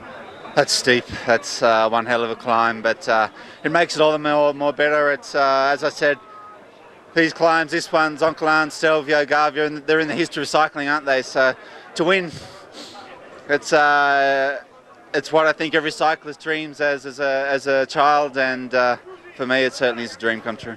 Finally, did you have a chance to take in the atmosphere at the top? So many people turning out. It's an amazing arena here. About 20 minutes to go. Thank you. Thank you very much. 20 minutes, indeed. Right, Ejidal bows his head to the mountain, but he is not bowed by any means. He's been fabulous, the Canadian. Love watching him ride, and he's ridden beautifully here. Your overall standings heading for the final day, which will be something of a parade for the GC boys. Quintana locking on to that lead of 3 minutes and 7 over Oran. Aru in third place ahead of Roland. Pozzovivo in fifth place ahead of Micah. Kelderman, Evans, Ejidal and Kizilowski. There's our stage winner. He's bagged 2 of them on this Giro d'Italia, and he's done it in such impeccable style and indeed with such grace. An enthusiast for cycling, acknowledging the fans.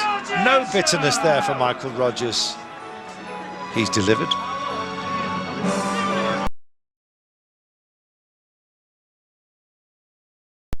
The run for home, and what a finish line it is for this Giro d'Italia. Trieste beckons, 172 kilometres of kind of racing today. It'll warm up when we get to the final 8 laps, including an intermediate. Then, of course, that battle for the jersey by the end. A little piece of Colombia has been created here in Italy. And when you see the supporters of Quintana and all the other Colombians, you can understand why. Lovely place to be. Partly cloudy, but mainly sunshine, that should read. 22 Celsius today. The wind, light to moderate, 19 kilometres per hour, and coming down from the north, bringing some cooler breeze to add to the sunshine. If you manage to get out of that breeze and out of the shade, it is a very, very warm ending to this Giro d'Italia. Thank heaven for that. Let's take a look at what we're dealing with today, shall we?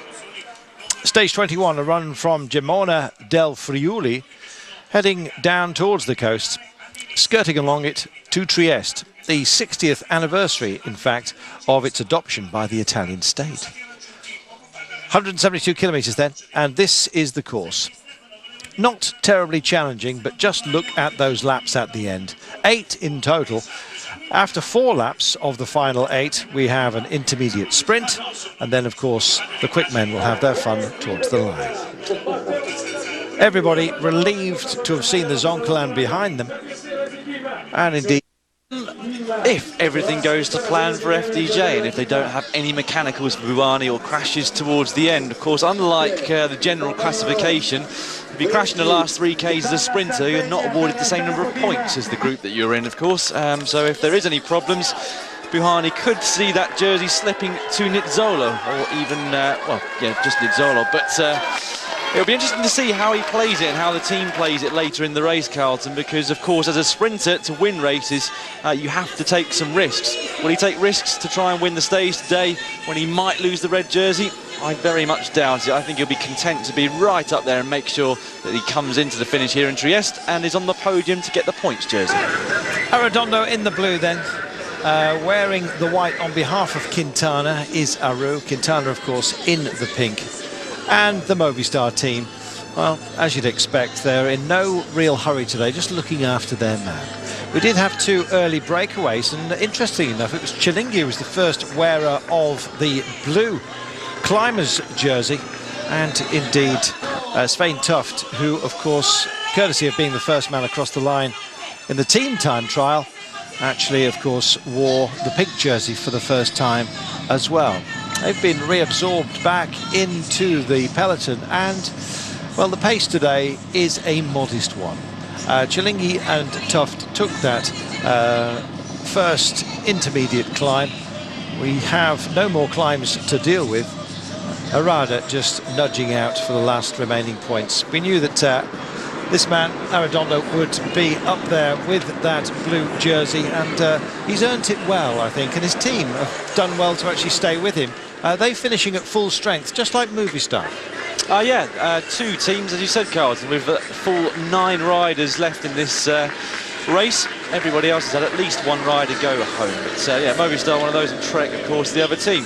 Yeah, the early breakaway didn't last very long, Carlton. 2 riders they saw going for it at the King of the Mountains, Cilingi and Svein Tuft, but they were caught at kilometre 58 after never gaining more than 1 minute and 12. I don't think there was a concerted chase. I think they just decided to go back into the peloton. I think maybe they've decided to treat this stage as we see the riders in the end of the Tour de France do, onto the Champs-Elysees. Let Movistar ride into Trieste with the pink jersey on their wheels, and then let the racing commence.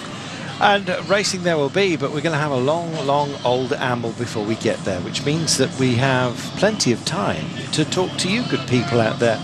Possibly not from Svein Tuft. He had a brave roll of the dice with Lars back, as you can see.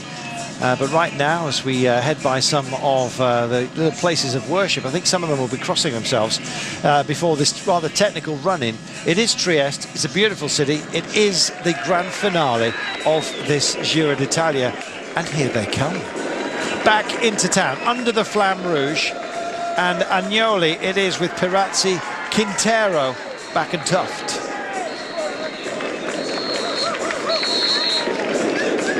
Well, some surprises already today as part of this. I'm surprised that Paolini's missed this, because it might well have been part of his battle plan. Well, I think Paolini will be waiting for later, even perhaps on the last time up, if he's got enough in the tank. And he could spring a surprise and try to stay away to the end. I think, you know, these breaks earlier are unfortunately doomed. However much effort the likes of Pirazzi and the other guys here at the front put in, there's still going to be enough riders left in the peloton to do the work. But as I said, it's so fast from that 2.9 kilometre mark towards the finish that, you know, they're going to cover those last 3Ks in under 3 minutes. The average is going to be over 60 kilometres per hour. It leaves very little time to get organised, and so, you know, it's not only where you are as a sprinter when you go up to the top of that climb, but how many riders you've still got around you from your team in order to bring you back towards the front and lead you out. It's going to be an incredibly interesting finish. 2 laps to go. It'll be fairly shortly, and let's hope that cloud does not burst. That is such a dramatic view, one of the pictures of the Giro, and if it does join the party, the rain that is, then what a party it's going to be. They'll be dancing all over the road, I'm afraid. Let's hope they keep safe and it stays dry. 14k to go. Look at the pace. Well, you might not get any interviews if it starts raining, because I didn't bring the coat out of the car today. Meanwhile, Cannondale come to the fore again. They're, of course, working for their Italian sprinter Viviani. In fact, Basso himself has been doing a fair bit, and you can see the teams with big intention here right now. Team Sky have got all of their riders up towards the front for Ben Swift, and here come Trek. The first we've seen of them right at the forefront of affairs. They didn't contest the intermediate sprint. They were happy to see Buani take the points behind Tuft and back a couple of laps ago, but they'll be hoping to get their stage victory number 2 today. I think they played a clever game, Trek Factory Racing, letting Buani show his nerves and go up and take a few extra intermediate sprint points, and in the hope, I guess, as far as Nizzola is concerned, of Trek Factory Racing, that he left something behind. I think Viviani's a great pick for today. I think it's his last chance. Cannondale haven't had a stage victory out of this race, and they're already starting to nose towards the front, the men in the lime green. Not Bardiani green, by the way, who have, of course, featured 3 times across the line first on this Giro d'Italia. Pirazzi, who's in this little sub-breakaway at the moment, one of those winners. Another very interesting rider today could be Colbrelli or Battaglia. I mean, they've got so many options, have the Bardiani team. They're not as fast as the likes of Buani, Nizzolo, Viviani, etc., but they are fast from a small group. So if it does whittle down, it's likely that they're going to be towards the front of affairs, those two.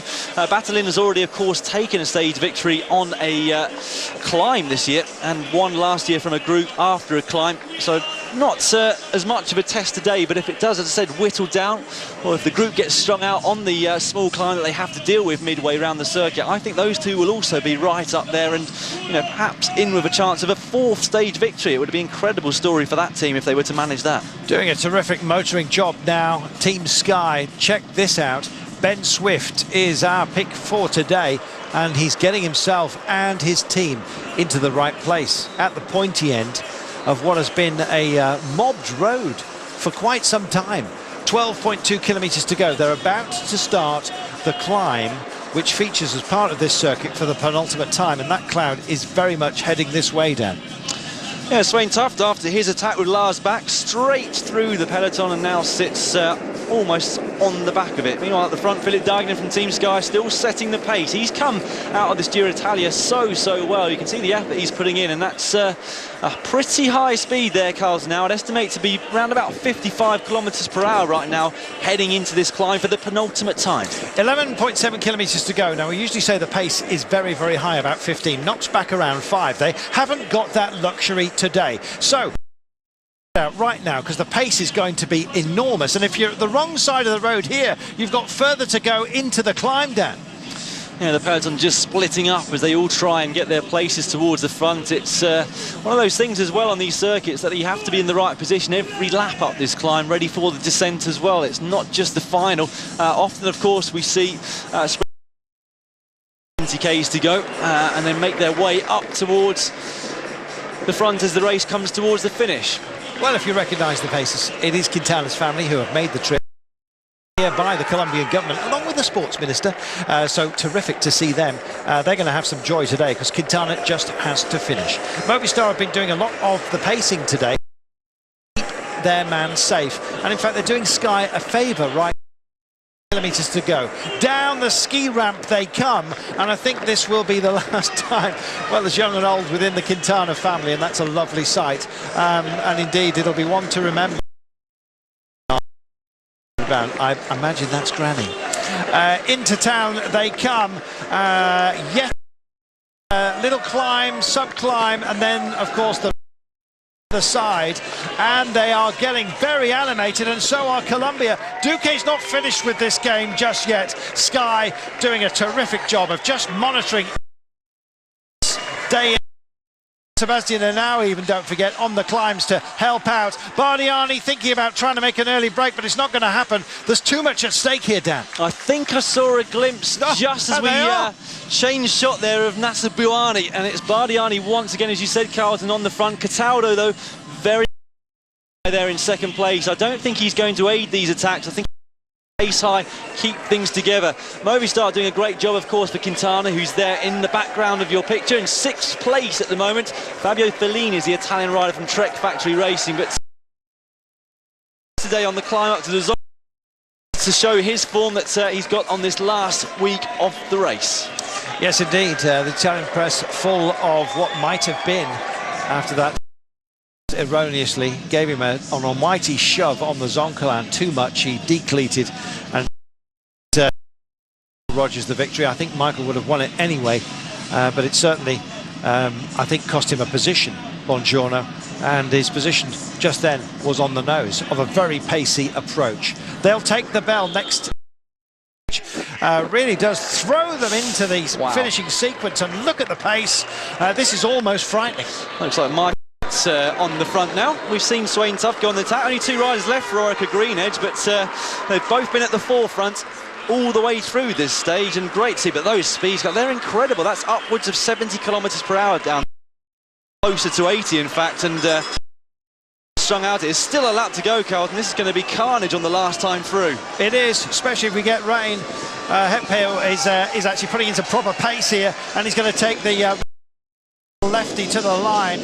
The man who started ringing the bell has already started tired. As we get a sub-attack here from Bongiorno, I think it is yet again, who goes off. He wants a little bit of glory, and he's welcome to it as well. It's been a superb showing from him, and indeed his Bardiani teammates, and he's going to head for the line and get a huge roar across the line. On his case are Trek Factory Racing right now, working for Nizzolo, and Hondo doing a real powerhouse job as well, a little bit further behind. 8.3 kilometres to go. The crowd enjoyed that, and a little bit of applause.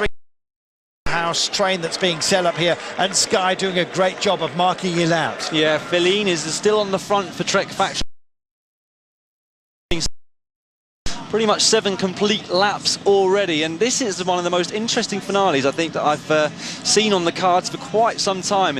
It's been a tremendous Giro d'Italia over the last 3 weeks. There's been so much excitement, so much coming down to the last point of each stage, and I think this one is very much going to live up to that as well. 600-metre marker.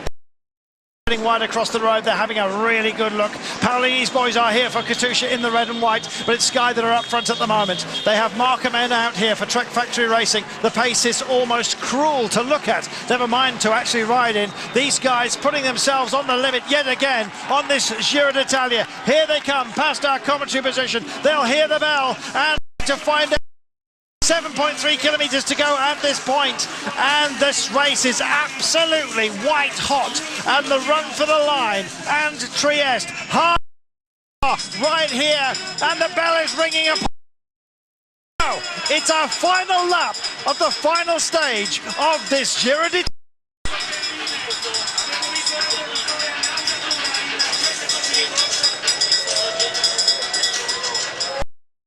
Away from that cloud. It is already bursting on part of the city. We are hoping it does not wash over us, but the chance is about 50-50 as we stand right now, and it's probably about that for the sprint. Looking out underneath us just now, Carlton, Nasubuani's looking pretty good. He was somewhere around about 30th position. It's going to be important for he and his team to drop him off onto that climb as far towards the front as possible to give him some drifting room. But of course he's going to want to try and stay in the top 20 over the top the next time through, as will all. Viviani, Ben Swift. We haven't seen much of Ferrari from Lampre Merida. So much resting on this final stage, Carlton, for so many teams. You know, it's a long way out, and if you've got some climbing help and some real powerhouses, you can do damage here. Jetsa Bol of Belkin is getting in.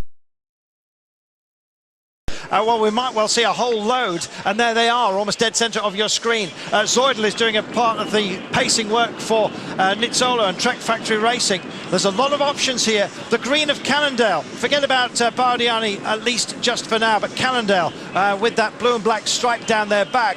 You just watch out, because Viviani is determined to take something home from this. Unfortunately for him, Sky are in dominant mode at the moment, and they're heading for this climb very much in a good position, just about 3 down off the nose. I think Sky with Ben Swift over the top and on the descent down in towards the finish. It seems got a similar idea, but they've disappeared a little bit, Carlton.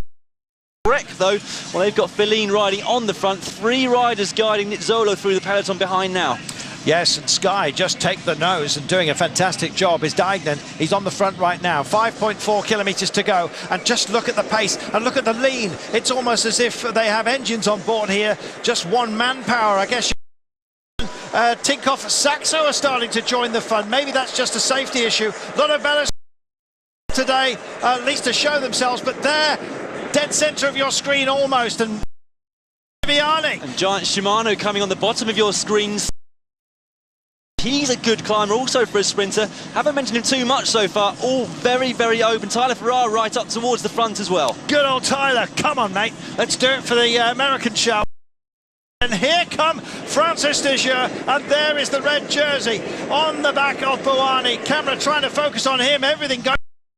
Got a wingman. They want to be over that side of the road. Camera bike gets itself out just in time. That's the shortest way through as we come to the road furniture and start that climb down. Yeah, not too long now before they'll make the left turn. That very straight wall in front of them. It's only on average as they go up it. It's almost a kilometre long. What a job by Philip Down. He's been on the front for 3 laps now, staying at the front on the climb as well. Job done for him. Well done, Philip Dignan. Yes, he'll be off to take a beer and leave these guys to have fun. Taking the nose is Cataldo and doing a super job. They roll through, and Trek Factory Racing have not control of the drive, but just look at Cannondale. They mean business here. What can Viviani pull out of today with 4.1 to go?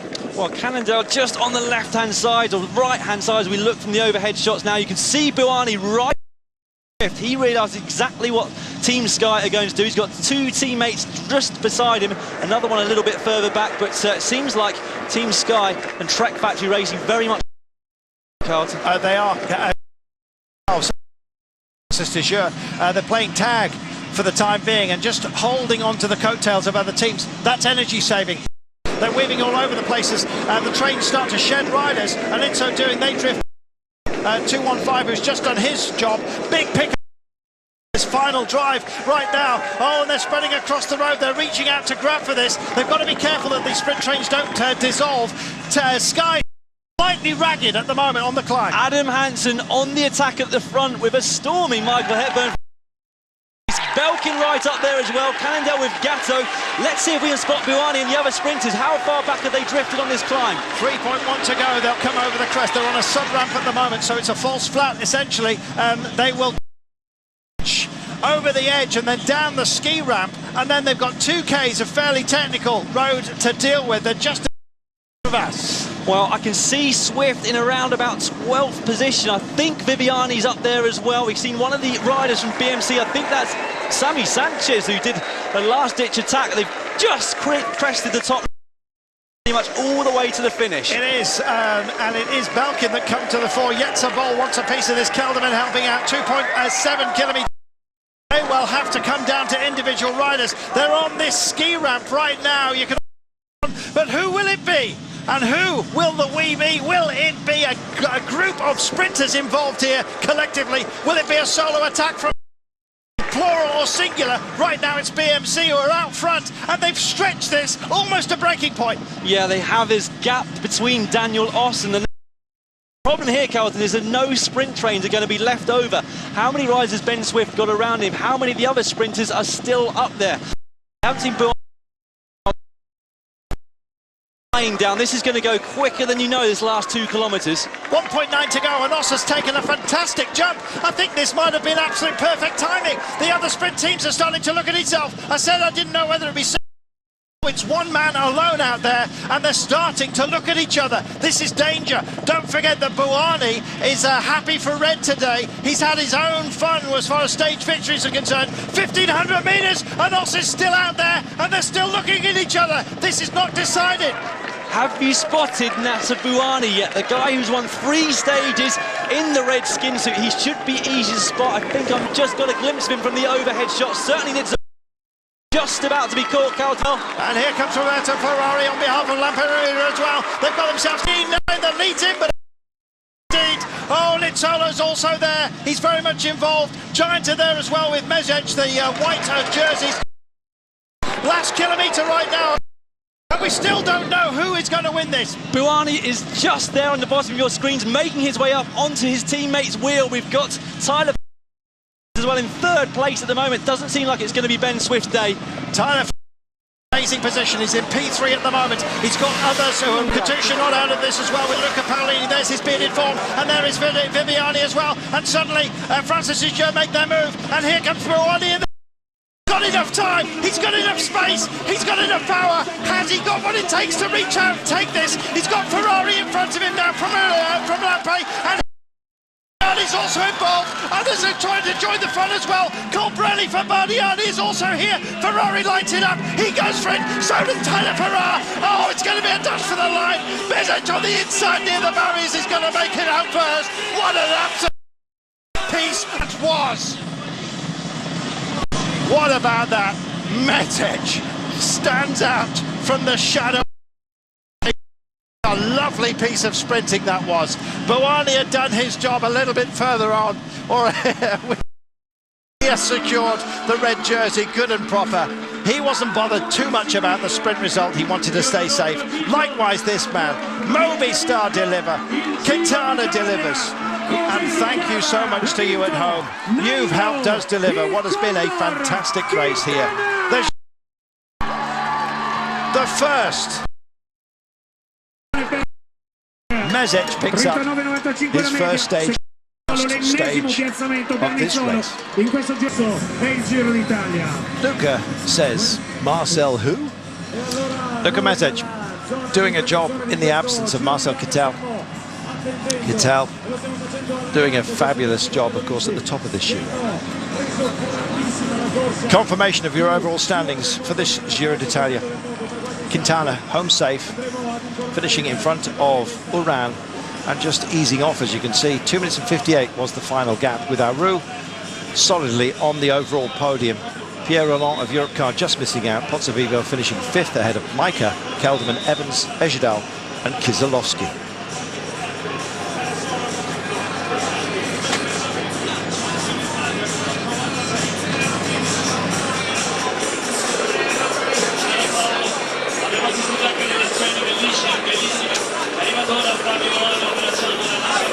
The pace that Luca Mezec showed on the barriers there, absolutely remarkable.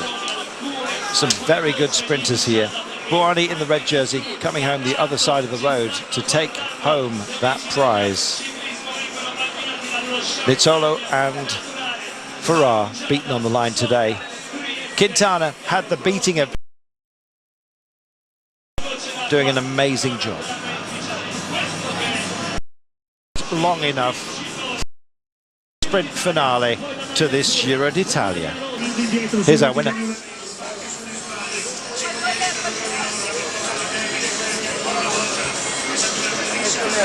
Nairo, it's all finished. You've won it. Congratulations. How do you feel? Muy difícil explicar. It's very, very difficult for my family, for my team, my just want to thank everybody, my fans, my family, of course.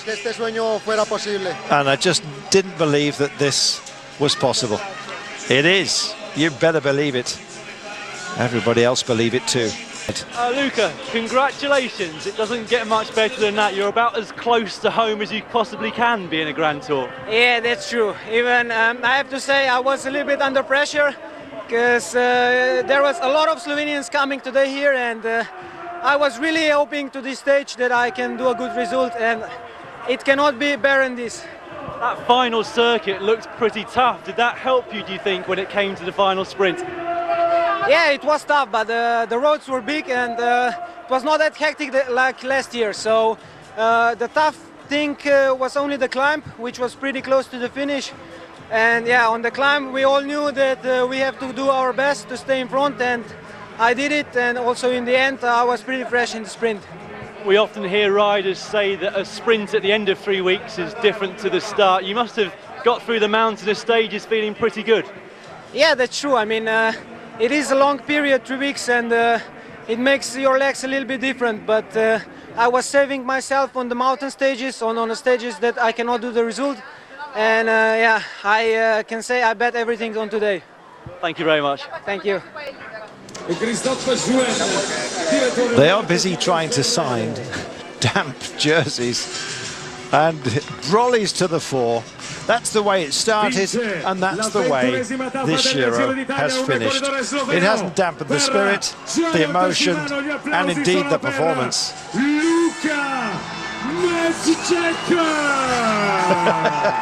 The dodgiest pronunciation of his name. Mezgets is correct. And so was his performance. Love it. Roberto Cosolini, sindaco di Trieste, Paolo Bellino, direttore generale di RCS Sport, e da Christophe Jouen.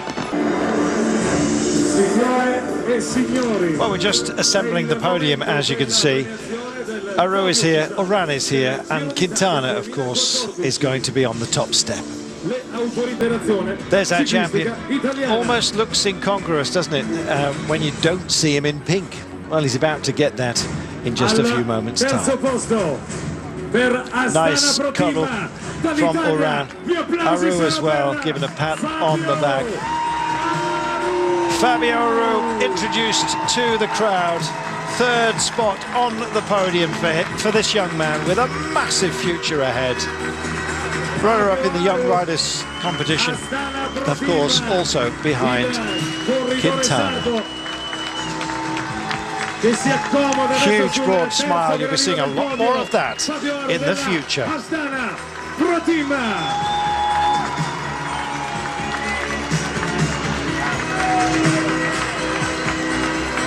Gli applausi di Trieste per Fabio Aru.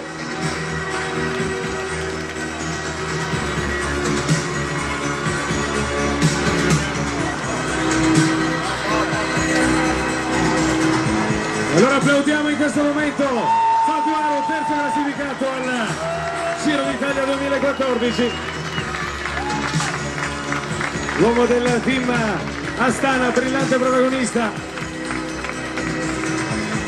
E noi siamo pronti a chiamare anche il secondo classificato di questa edizione numero 97 del Giro d'Italia.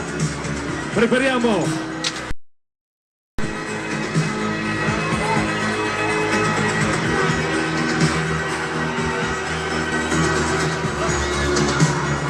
And so to our runner-up, Rigoberto Oran. The crowd spellbound by Aru, but it's Colombians 1 and 2.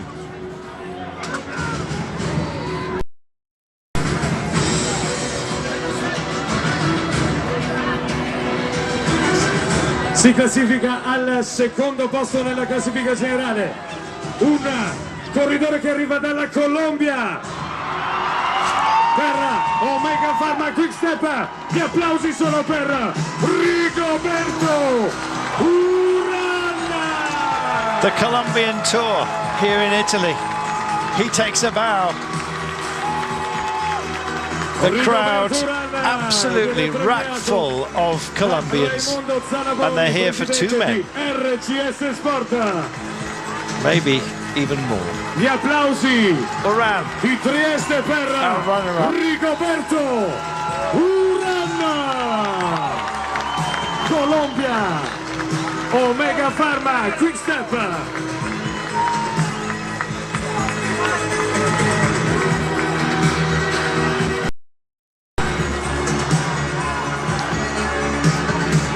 Allora attenzione, perché ci prepariamo ad un altro momento. Oran takes a moment to wonder perhaps what might have been. He said he couldn't have done any more, and he does not deny Quintana his win in any way. So no controversy because of our winner. Certainly not from Oran, the man who might feel most aggrieved. A gentleman acknowledging our true great, and we're about to be introduced to him. Signori, è il momento della premiazione della maglia rosa. It almost seems a shame. There can only be one winner, and his name is Quintana. A little kiss, a little stroke. for a man who really has been a powerhouse out there, showing his gentle side. Time to realize what he's done. Movistar Team, gli applausi sono per Nairo Quintana! What a winner we have.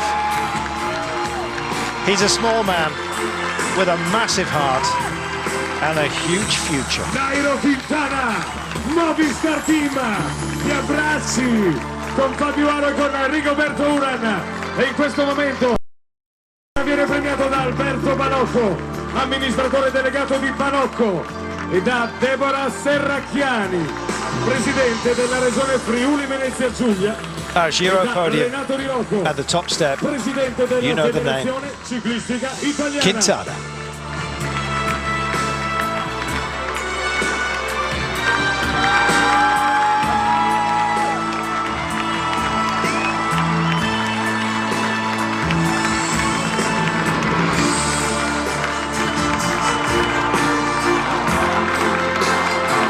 Ed ora un attimo di attenzione, signore e signori. In onore del vincitore del Giro d'Italia verrà suonato l'inno nazionale della Colombia. The national anthem of Colombia.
Gli applausi per Nairo Quintana! Well, the water got into the PA. The music wasn't there, but the voices were in acknowledgement of our winner. Le fotografie per questi tre grandi, straordinari campioni che hanno onorato questa 97esima edizione del Giro d'Italia. È il momento di festeggiare ancora una volta con questi tre protagonisti. Gli applausi del pubblico per Nairo